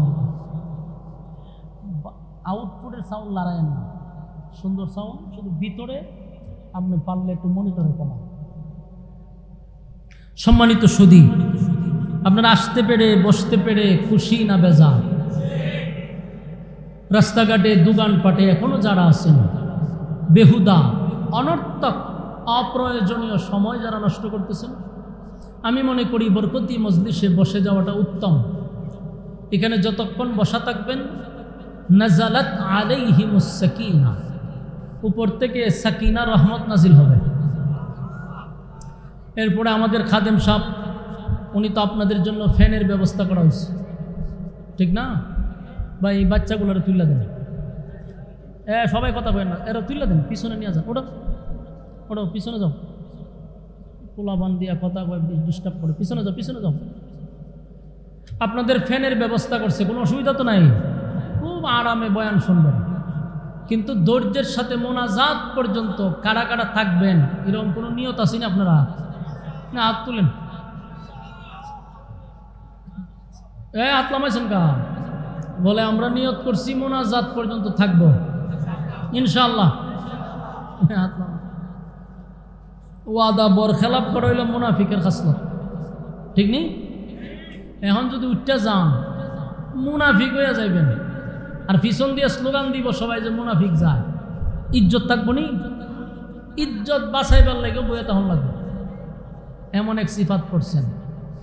এই জন্য মোনাজাত পর্যন্ত ধৈর্যের সাথে বসে থাকবে না। প্রচণ্ড গরম, তো লম্বা আলোচনা করে আপনাদেরকে আমি কষ্ট দিব না, প্রচুর গরম। যতটুকু পারা যায় আপনাদের ধৈর্যের উপরে আলোচনা হবে ইনশাআল্লাহ। গত বছর তো অনেক লম্বা সময় দিয়েছিলাম, গরমটা এরকম ছিল না, একটু কম ছিল। এই বছর একটা বেশি গরম। এরপরও আপনাদের যারা এই গরমের মধ্যে বসছেন, আল্লাহ তাআলা দুনিয়া আখিরাতের ইজ্জত আর সম্মান আপনাদেরকে দান করুক। সম্মানিত সুধী, আমরা যতক্ষণ আলোচনা শুনবো অত্যন্ত মনোযোগ সহকারে, আমরা আশপাশে যেন কথা না বলি। অনেক ছেলেরা কিন্তু কথা বলতেছে অনেক বড়, আমি তো লজ্জা দিয়ে দিই, কথা বলো কা? কথা না বলি, যতক্ষণ শুনবো মনোযোগ সহকারে, তাহলে একটা কথা আপনার ভিতরে কমপ্লিট ঢুকবে, তাহলে বসাটা আপনার কাজে লাগবে। মনোযোগই যদি না থাকে, তাহলে গরমের মধ্যে বসে কোনো ফায়দা নাই। তো আপনি আসছেন, কিছু নিয়ে যাওয়ার দরকার, এই জন্য আমরা মনোযোগ সহকারে শুনি। দেখেন, আমরা যেই মাসটাতে এখন বর্তমানে বসে আছি, আরবি মাসটির নাম হলো রবিউল আউয়াল মাস। আর এটা এই রবিউল আউয়াল মাসকে উপলক্ষে আজকের এই আয়োজন, 12ই রবিউল আউয়ালের উপলক্ষে আজকের এই আয়োজন। তো এই ব্যানারে বহু মাহফিল বাংলাদেশে চলে, অনেক জায়গায় মিলাদুন নবী উপলক্ষে মাহফিল চলতেছে। আমাদের এই বিষয়ে কিছু আলোচনা গত বছর করছি, এই বছর আলোচনা এটাই চলবে, নবীর শান ছাড়া অন্য আলোচনা তো আজকের আয়োজন আর চলবে না, কারণ সাবজেক্টই এটা। তো মূল কথা হলো, এই মাসে রাসূল আরবি সাল্লাল্লাহু আলাইহি সাল্লাম দুনিয়াতে আগমন করছে, এখানেই শেষ না আরো কিছু আছে? এই মাসে রাসূল দুনিয়ার থেকে বিদায় হয়েছে। দেখছেন, এই কথাটা কিন্তু সবাই জানে না, কিন্তু রাসূল দুনিয়াতে আসছে এটা সবাই জানে। রাসূল যে দুনিয়ার থেকে এই তারিখে বিদায় হয়েছে, এতে কোনো সন্দেহ আছে?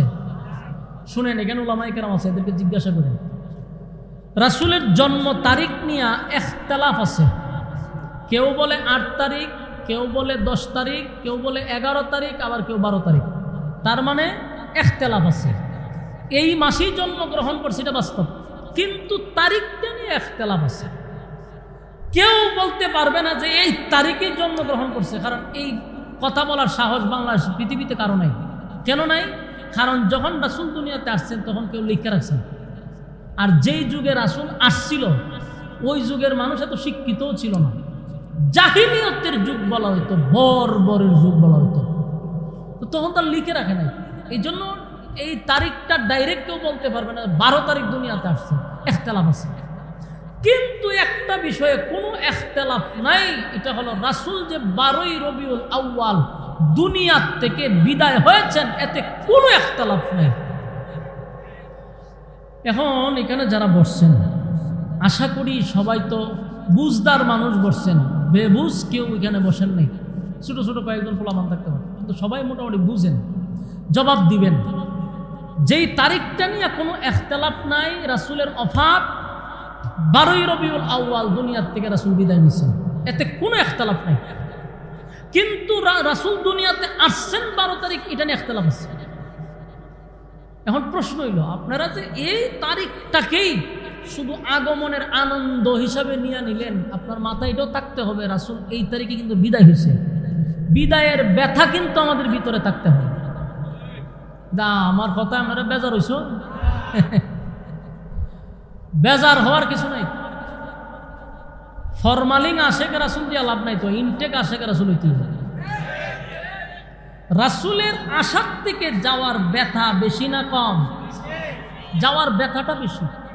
তো যেই তারিখে নবী 100% দুনিয়ার থেকে বিদায় হয়েছেন, ওই তারিখটা তো বেদনার দিন, কান্নার দিন। ওই তারিখে তো আমার ভিতরে কেক ঢুকার কথা না, ওই তারিখে তো আমার আনন্দ করার কথা না, এই তারিখে আমার কান্নার কথা। কারণ আমার রাসূল দুনিয়ার থেকে চিরবিদায় হয়ে গেছে।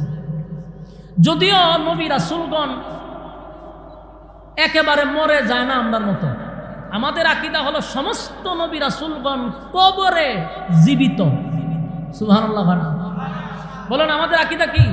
সমস্ত নবী রাসূলগণ কবরের ভিতরে জিন্দা এবং তারা নামাজরত অবস্থায় আছে। সুবহানাল্লাহ। কিন্তু দুনিয়ার থেকে বিদায় হয়েছে, কিন্তু কবরে জিন্দা আছে। তো এই তারিখটাতে রাসূল চলে গেছেন, এটা বেদনার দিন। সেই দিন কান্নাকাটি করার দিন। এই দিন আনন্দ করার মতো কোনো আশেক রাসূল যারা নবীকে সত্যিকারের ভালোবাসে, আনন্দ করার কথা না, কান্নার কথা। হ্যাঁ, 8 তারিখে আপনি আনন্দ করেন, অসুবিধা নেই।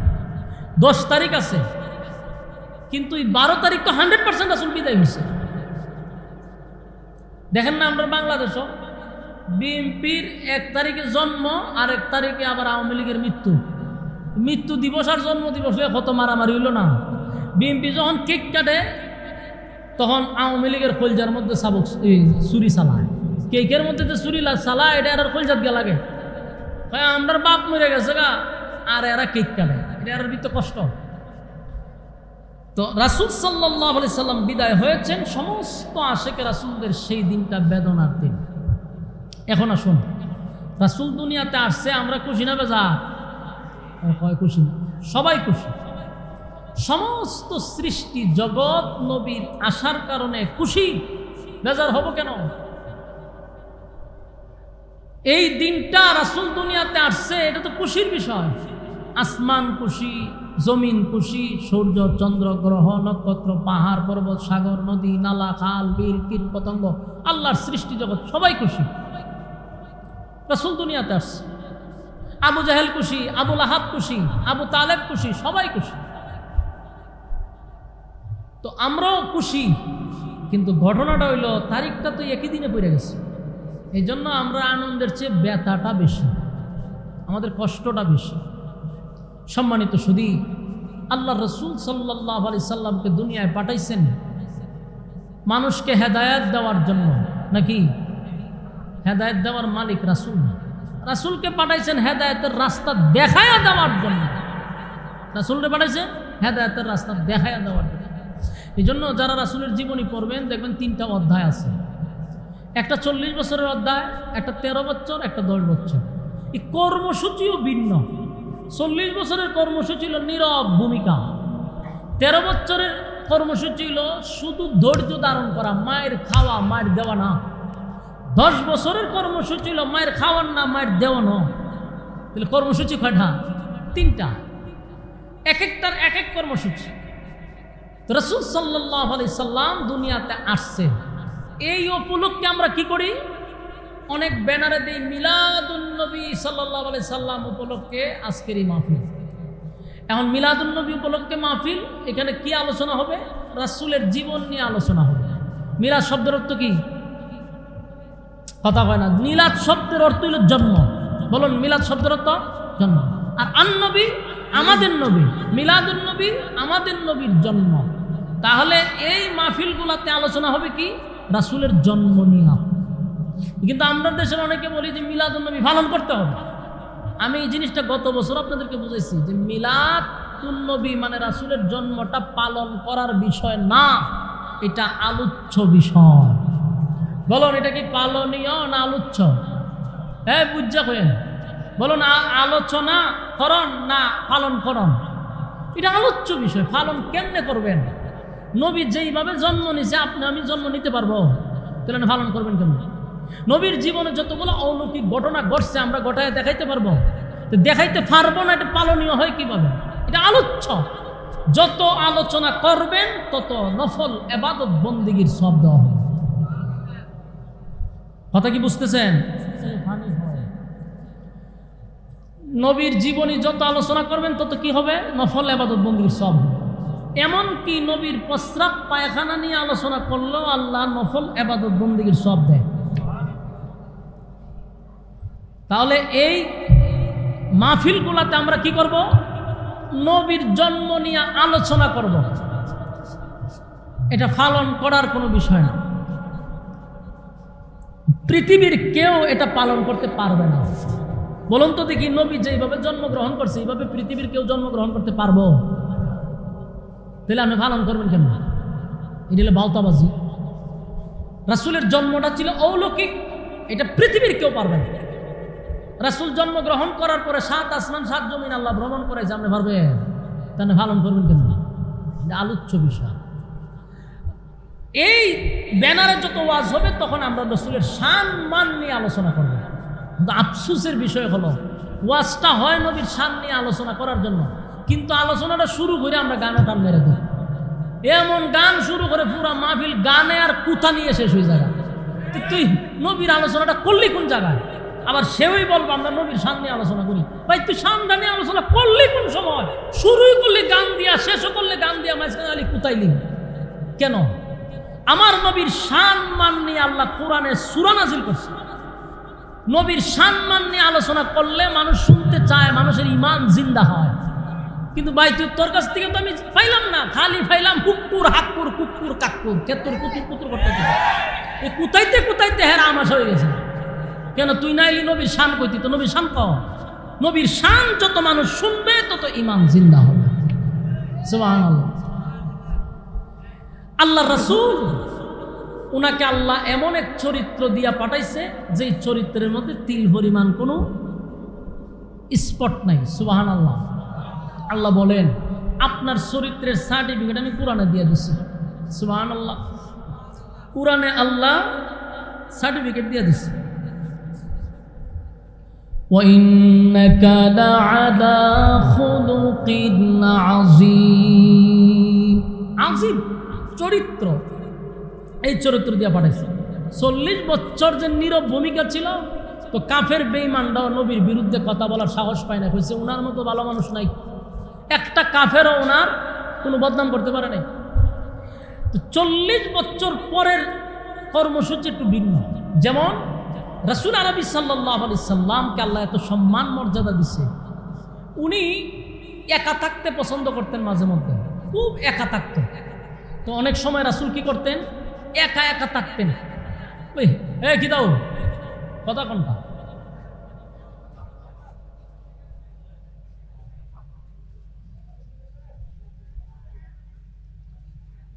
লাগাই। আচ্ছা ভাই, সমস্যা নাই, মাথা পড়তো না।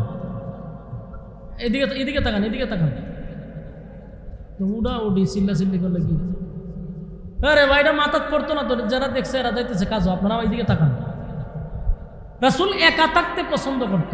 আপনি আমিও মাঝে মধ্যে একা একা থাকবেন। মানুষের কাছ থেকে একটু দূরে থাকবেন, মাঝে মধ্যে একা হয়ে যাবেন, যাতে কেউ আপনার ডাইনে বামে কেউ নাই, একা থাকবেন। তখন আল্লাহকে বেশি স্মরণ হয়, মানুষের দিল বেশি নরম হয়।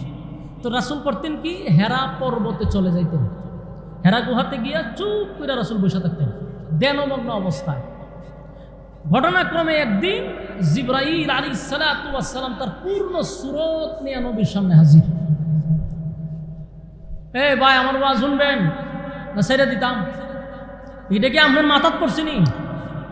করলে মরতেন না তো? ওরে বাপরে বাপ, সব ছায়া রয়েছে বেনের ভাই। এদিকে তাকান, পড়তো না, মরতেন না। এদিকে তাকান, ইনশাল্লাহ কোনো সমস্যা নাই। রাসূল হেরা পর্বতে যখন বসে তখন কে আসছে? জিবরাইল আসছে পূর্ণ সূরত নিয়ে। পূর্ণ সূরত নিয়ে দুইবার আসছিল, এর মধ্যে হেরা পর্বতে একবার। জিবরাইল কত বড়, যে 7 আসমান 7 জমিন পুরাটাই ওনার শরীর দিয়ে একেবারে ভরপুর। আসেনি এলাকাত? সুবহানাল্লাহ। সুবহানাল্লাহ কোন সময় কন? ফিসাবে ফু দিয়া ডিম ফাটাইলে ঠিক আছে সুবহানাল্লাহ কইতে না তো কই কইবে। জিবরাইল কত বড় যে তাম পৃথিবীর আটলান্টিক মহাসাগর, প্রশান্ত সাগর, ভারত সাগর, সব সাগরের পানি যদি জিবরাইলের মাথার দেওয়া হয় সব চুল ভিজবে না। কত বড়, কত বড়, সুবহানাল্লাহ। সেই জিবরাইল আসছে পূর্ণ সূরত নিয়ে। রাসূল দেখা ওনার কম্পন শুরু হয়ে গেছে, যে কি সারা আসমানে শুধু একটা মানুষ। রাসূলকে বললেন আপনি পড়েন, ইকরা, পড়েন। রাসূল বললেন আনা বিকারিম, আমি পড়তে জানি না। আবার বললেন পড়েন, আমি জানি না। আবার বললেন পড়তেন, জানি না। জিবরাইল তখন চাপ দিছে বুকের সাথে, 3টা চাপ দিয়ে রাসূলকে ছেড়ে দিছে। আল্লাহর রাসূল সাথে সাথে 5 আয়াত জিবরাইলকে শোনাই দিছে। এখন দেখেন, কোরআন এমন একটি গ্রন্থ যেটা আল্লাহ পাহাড়কে দিতে চাইছিল, পাহাড় ধূলিসাৎ হয়ে যেত, ধূলিসাৎ। পাহাড়ের অস্তিত্ব থাকতো না যদি কোরআন পাহাড়ে রাখা হইতো, জমিন থাকতো না যদি জমিনে রাখা হইতো। এই কোরআন মানুষের ভিতরে ঢুকেছে। আচ্ছা দেন না যে ফাঁক দিয়ে দিছে, এর ভিতরে কোরআন লয়ে বই রয়েছে। কোরআন এত ভারী। তো প্রথম যখন রাসূলের ভিতরে কোরআনের আয়াত ঢুকছে, রাসূলের শরীরে কম্পন সৃষ্টি হয়েছে, তা ফুটতে গেছে। আল্লাহ রাসূল দৌড়াইয়া যে কোনো কিছু দিয়া আমার একটা কম্বল দিয়া জড়াইয়া ধরো, আমার শরীরে প্রচন্ড জ্বর। তো ওনারা এইভাবে চাপ দিয়ে ধরে রাখছে। কিন্তু আম্মা জান খাদিজা বলেন, আমি কম্বল দিয়া ধরার পরও রাসূলের কাঁপুনি আর কমতেছে না। আল্লাহ রাসূল বলেন, আমার মনে হয় আমি বাঁচব না। এমন পরিস্থিতি, এমন কি দেখলাম, ভয়ে রাসূলের শরীরে তাপ উঠে গেছে। তো খাদিজা কম্বল দিয়ে জড়ায় রাখছে, রাসূল শুয়ে রয়েছে। তখন জিবরাইল আলাইহিস সালাতু ওয়াস সালামকে আল্লাহ পাঠাইছে। আমি যে সূরা আপনাদের সামনে তেলাওয়াত করছি, আয়াতের প্রথম অংশ সূরা মুজাম্মিল, তখন আল্লাহ জিবরাইলকে আবার পাঠাইছে। পাঠানোর পরে জিবরাইল আলাইহিস সালাতু ওয়াস সালাম আয়েশা রাসূলের সামনে তেলাওয়াত করতে লাগলো, ইয়া আইয়ুহাল মুজাম্মিল কুমিল লাইলা ইল্লা কালিলা নিসফাহু আও انقص منه قليلا أو زد عليه ورتل القرآن ترتيلا। আয়াত নাযিল হয়ে গেছে। আল্লাহ রাব্বুল আলামিন পয়গম্বরের প্রতি কতটা মায়া এবং মহব্বত ছিল, কতটা ভালোবাসা ছিল। একটা বারের জন্য কোরআনের কোথাও আপনি পাবেন না ইয়া মুহাম্মদ বলে আল্লাহর নবীকে ডাক দিতে। আল্লাহর কত মায়া এবং দয়া বন্ধুর জন্য। বন্ধুরে ডাইরেক্টলি আল্লাহর নাম ধরে ডাক দেয় না, কোথাও বলে না ইয়া মুহাম্মদ। আল্লাহ নবীর নাম ধরে ডাক না দিয়া নবীর উফাদি দুইরা ডাক দিছে। সব জায়গায় আল্লাহ উফাদি দিয়া আমার নবীর ইজ্জত দিছে, সম্মান দিছে, মহব্বত দেখাইছে। আল্লাহ যদি তার বন্ধুরে ডাক দেওয়ার প্রয়োজন মনে হয় রে, আমার আল্লাহ ডাক দিছে ইয়াসিন।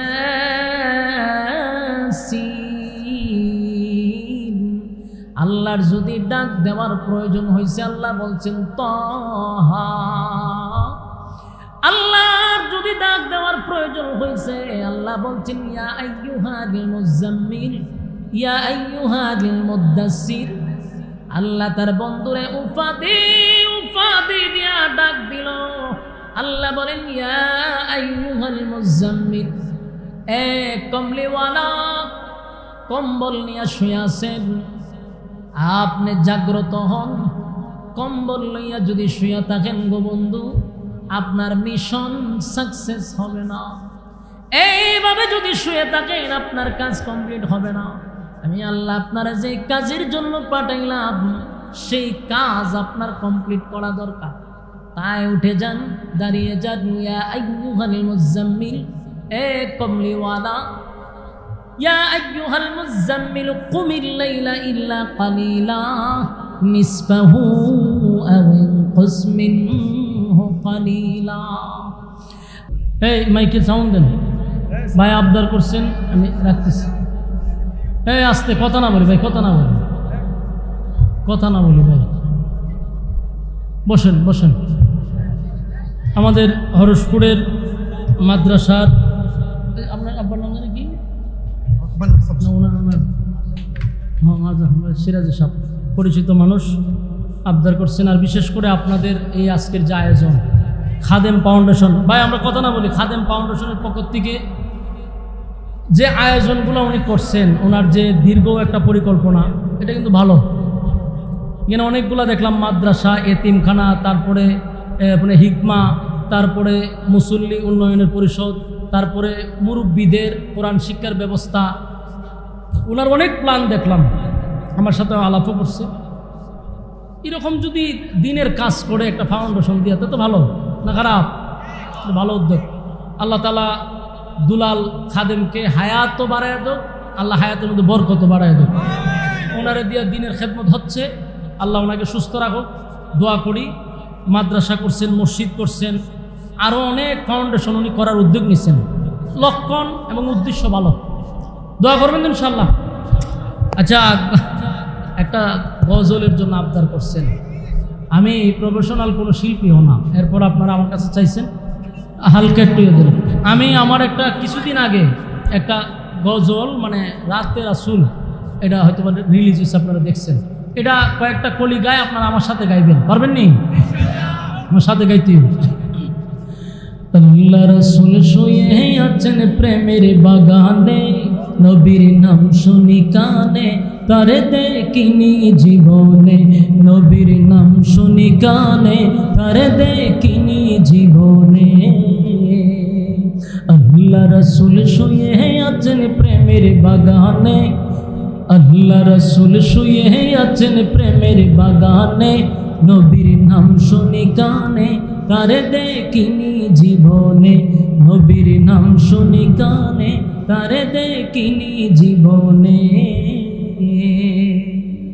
শুনো ওরে গাছের পাখি,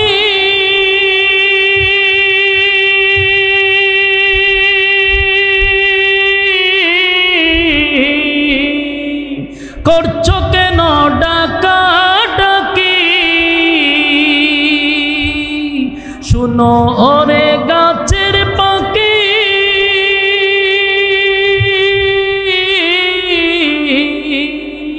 করছো কেন ডাকা ডাকি, আরে ডালেতে তাকিয়ে বুঝি, ডালেতে তাকিয়ে বুঝি ডাকছো নবীকে, নবীর নাম শুনি কানে। কোন না আমার সাথে কোন? নবীর নাম শুনি কানে, তারে দেখিনি জীবনে, নবীর নাম শুনি কানে, তারে দেখিনি জীবনে। আল্লাহ রাসূল শুয়ে আছেন প্রেমের বাগানে, আল্লাহ রাসূল শুয়ে আছেন প্রেমের বাগানে, নবীর নাম শুনি কানে, তারে দেখিনি জীবনে, নবীর নাম শুনি কানে, তারে দেখিনি জীবনে। শুনো ওরে নদীর পানি,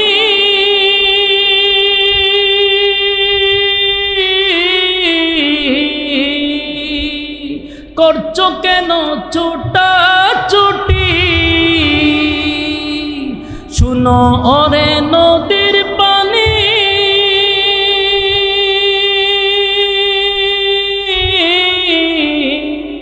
করছো কেন ছোটা ছুটি, ওরে ঢালেতে তাকিয়া বুঝি ডাকছ নবীকে, নবীর নাম শুনি কানে তারে দেখিনি জীবনে। বলুন নবীর নাম শুনি কানে, সবাই সবাই নবীর নাম শুনি কানে, নবীর নাম শুনি কানে তারে দেখিনি জীবনে, নবীর নাম শুনি কানে তারে দেখিনি জীবনে। শোনো ওরে গাছের পাতা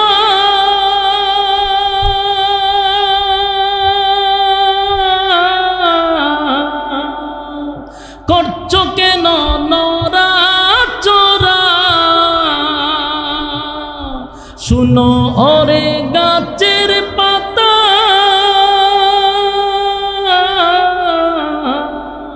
করছো কেন নড়াচড়া, ওরে ঢালেতে থাকিয়া বুঝি, ঢালেতে থাকিয়া বুঝি ডাকছ নবীকে, নবীর নাম শুনি কানে তারে দেখিনি জীবনে, নবীর নাম শুনি কানে তারে দেখিনি জীবনে, নবীর নাম শুনি কানে। আল্লাহ রাসূল শুয়ে আছেন প্রেমের বাগানে, আল্লাহ রাসূল শুয়ে আছেন প্রেমের বাগানে, নবীর নাম শুনি কানে তারে দেখিনি জীবনে, নবীর নাম শুনি কানে তারে দেখিনি জীবনে।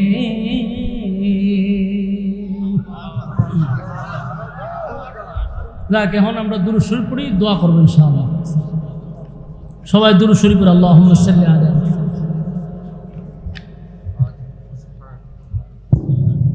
সবাই দোয়া শরীক হই, সবাই দোয়া শরীক হই।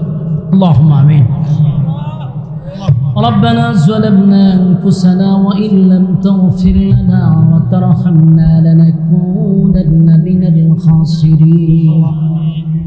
رب العالمين প্রচণ্ড গরমের মধ্যে অসংখ্য মানুষ, সাদা সাদা দাড়িওয়ালা মুরব্বীরা, কত হাজি সাহেবরা, কত ছোট ছোট মাসুম বাচ্চারা, নওজোয়ান তরুণ যুবক ভাইয়েরা, হাফিজুল কোরআনরা, জাতির শ্রেষ্ঠ সন্তান আলেম উলামা, পর্দার আড়ালে আমার মা বোনেরা, আল্লাহ আমি গুনাহগার নাগান্দা নাফরমান নালায়েক অযোগ্যর সঙ্গে দুইটা হাত বাড়াইছে, মেহেরবানি করে এতক্ষণ সময় আমরা যা বললাম যা শুনলাম, আল্লাহ ভুল টুটি আপনি মাফ করে দেন।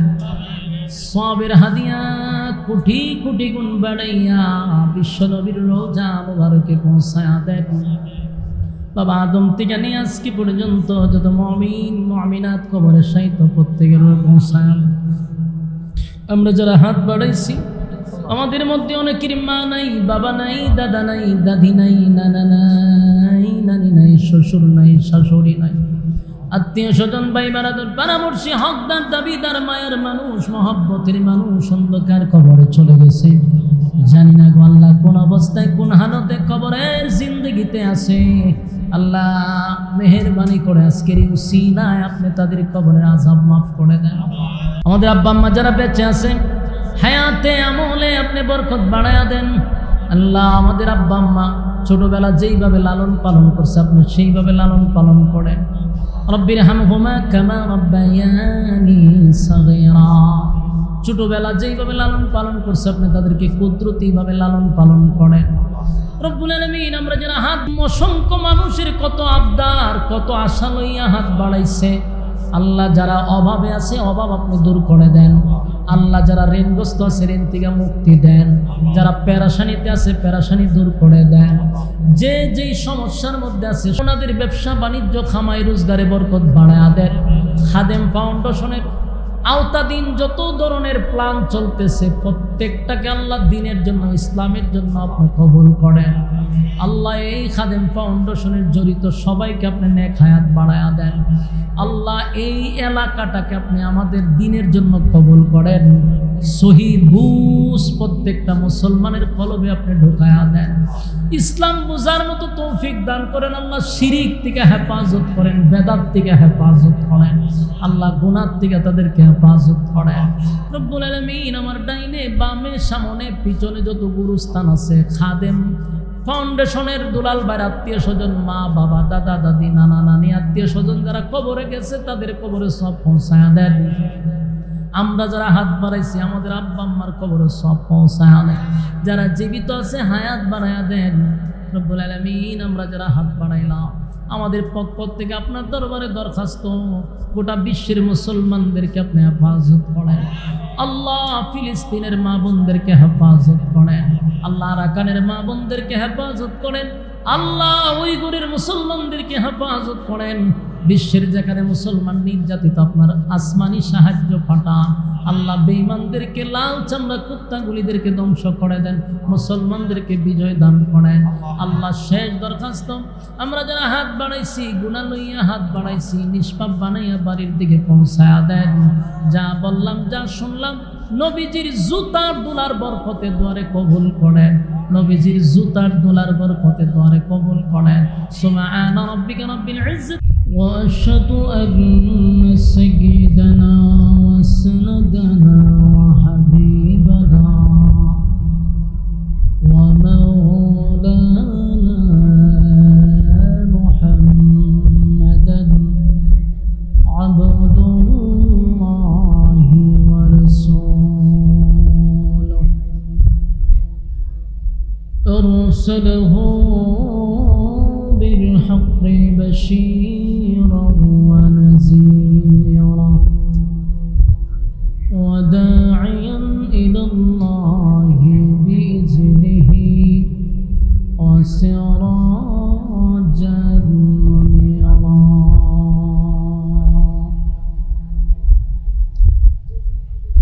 أما بعد فأعوذ بالله من الشيطان الرجيم. بسم الله الرحمن الرحيم.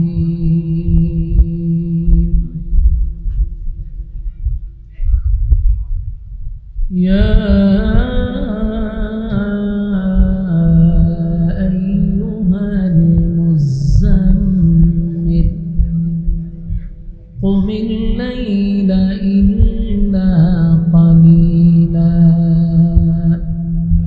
نصفه أو انقص منه قليلا أو زد عليه ورتل القرآن ترتيلا. صدق الله العظيم. দুরূদ শরীফ পড়েন আল্লাহুম্মা সাল্লি আলা ফেন্ডারের সালামতি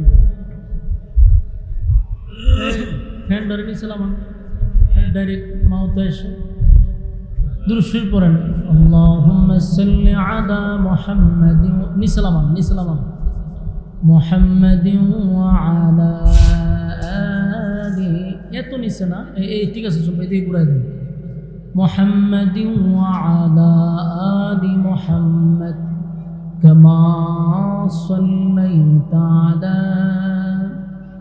ইব্রাহিম ওয়া আলা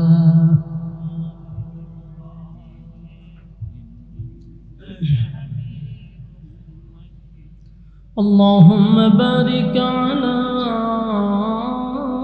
محمد وعلى آل محمد كما باركت على إبراهيم وعلى بشيني السلام عليكم التورة لولتو हल्का मेरा दिल तलब रहा है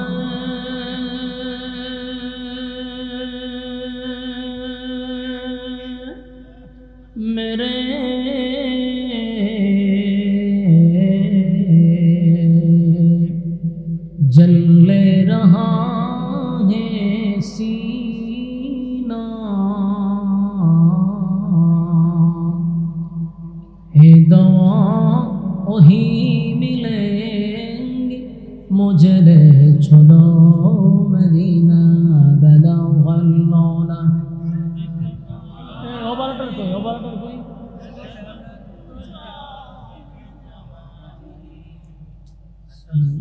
সাউন্ড কমায়, এটা রিভাবি কি একসাথে করেন, সাউন্ড একটু কমান। বলগল উলা বিকামালিহি কাশাফাত তুজা বিজামালিহি হাসনাত জামিআ খিসালিহি। শুধু মনিটরে কমান, মনিটরে হালকা কমান। बख्ती का चमके सितारा,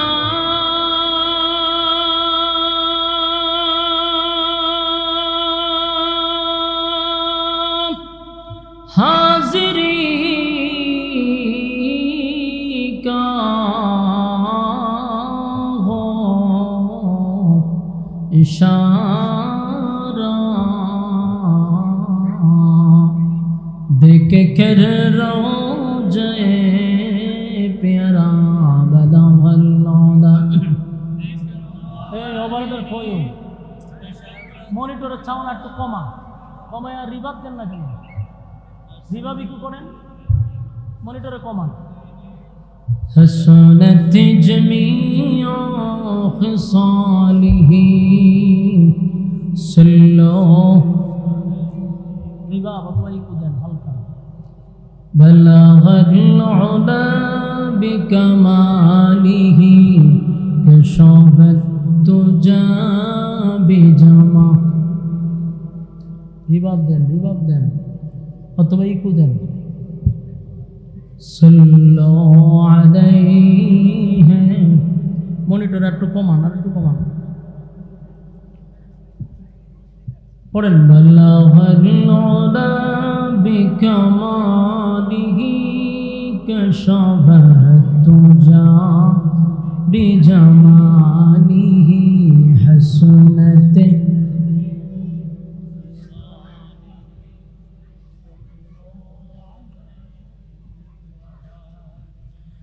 কিন্তু আমাদের দায়িত্ব আপনাদের কাছে পৌঁছায় দেওয়া।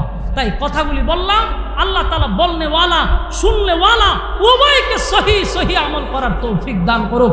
সকলে বলে আমিন। কেউ যাবেন না, বসুন। মুনাজাত না করে আমরা কেউ যাব না ইনশাআল্লাহ, মুনাজাত করেই যাব। দুরূদ শরীফ পড়েন, আল্লাহুম্মা সাল্লি আলা মুহাম্মাদিন। একটা গজল শুনতে চাইছে হুজুর একটা গজল পরে একটু লাগ দিয়ে দেন। গজল বসুন।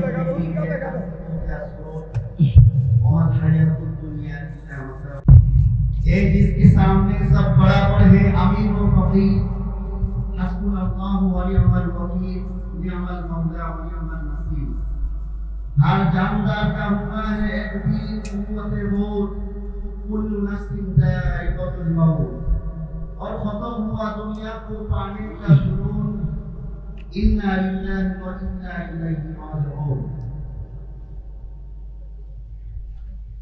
উপস্থিতি, আমরা যখন আলোচনা শুনছিলাম বাংলাদেশে প্রতিটি অঞ্চল, প্রত্যন্ত অঞ্চলে যার শোক, যার মায়াবী কণ্ঠ নিয়ে আলোচনা করা হয়, আমাদের গর্ব, আমাদের সুনামের জায়গা হযরত মাওলানা কাজী শুআয়বুর রহমান আশরাফী দামাত বারাকাতুহুল আলিয়া এর আলোচনা।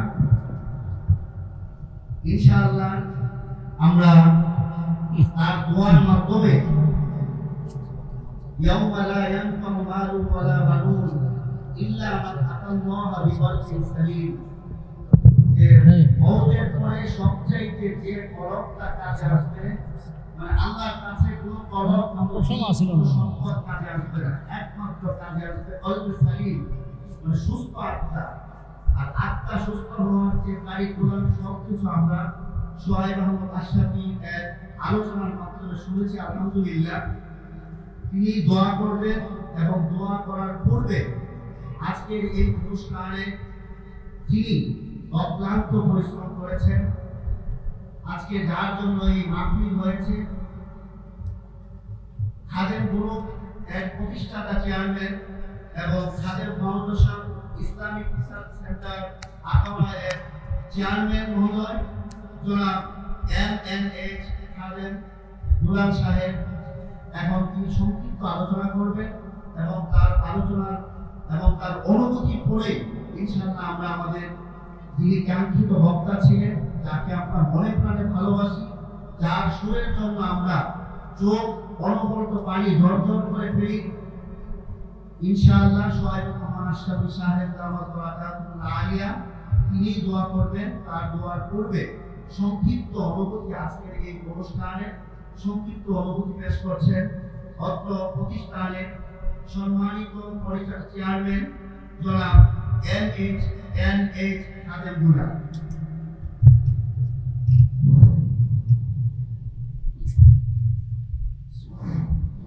أعوذ بالله من الشيطان الرجيم بسم الله الرحمن الرحيم الحمد لله رب العالمين والصلاة والسلام على سيد المرسلين সম্মানিত প্রধান আলোচক মাহফিলে বিভিন্ন আলোচক বিন্দু অনেক আলোচনা করেছেন দিন এবং ইসলামের। আপনারা যারা কষ্ট করে আসছেন, আপনারা যে অনুষ্ঠানে আইসা এবং অনুষ্ঠানকে ধন্য করছেন, এর জন্য আপনাদেরকে সবাইকে ধন্যবাদ। আর আমাদের খাদেম ফাউন্ডেশন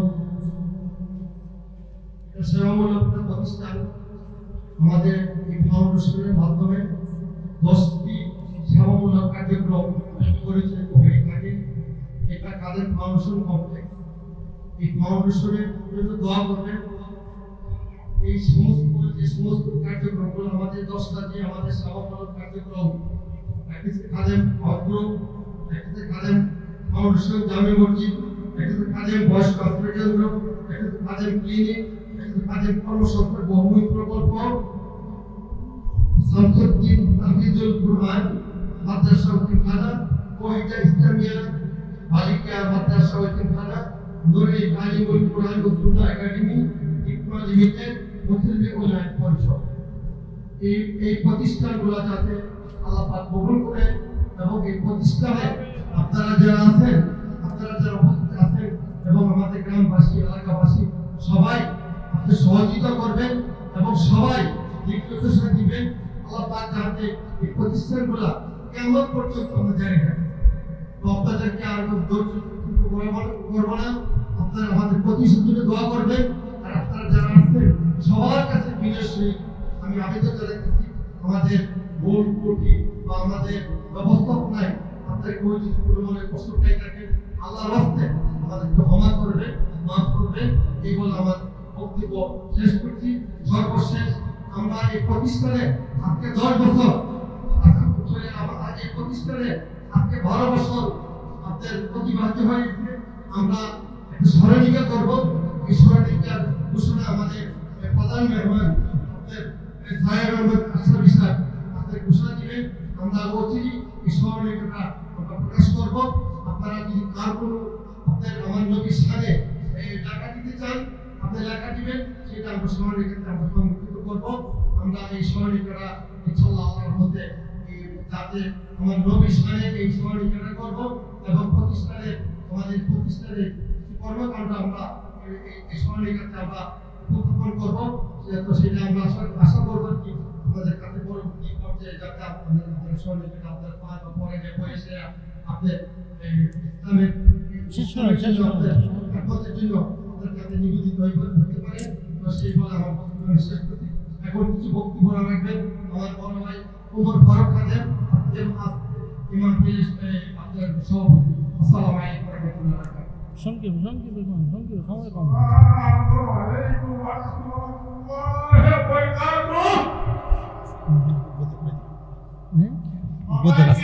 আমি আমার দিল থেকে আন্তরিক অভিনন্দন এবং সাধুবাদ বসে না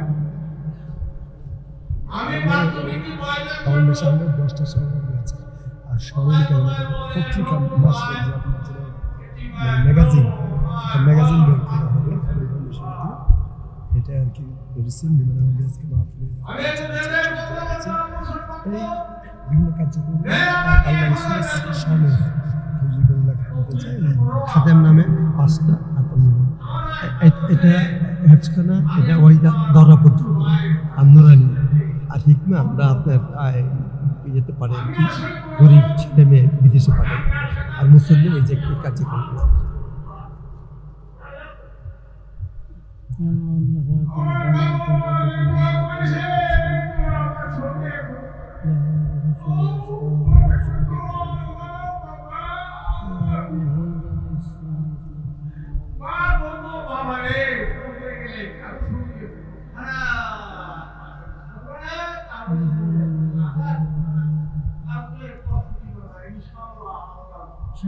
সংক্ষিপ্ত করেন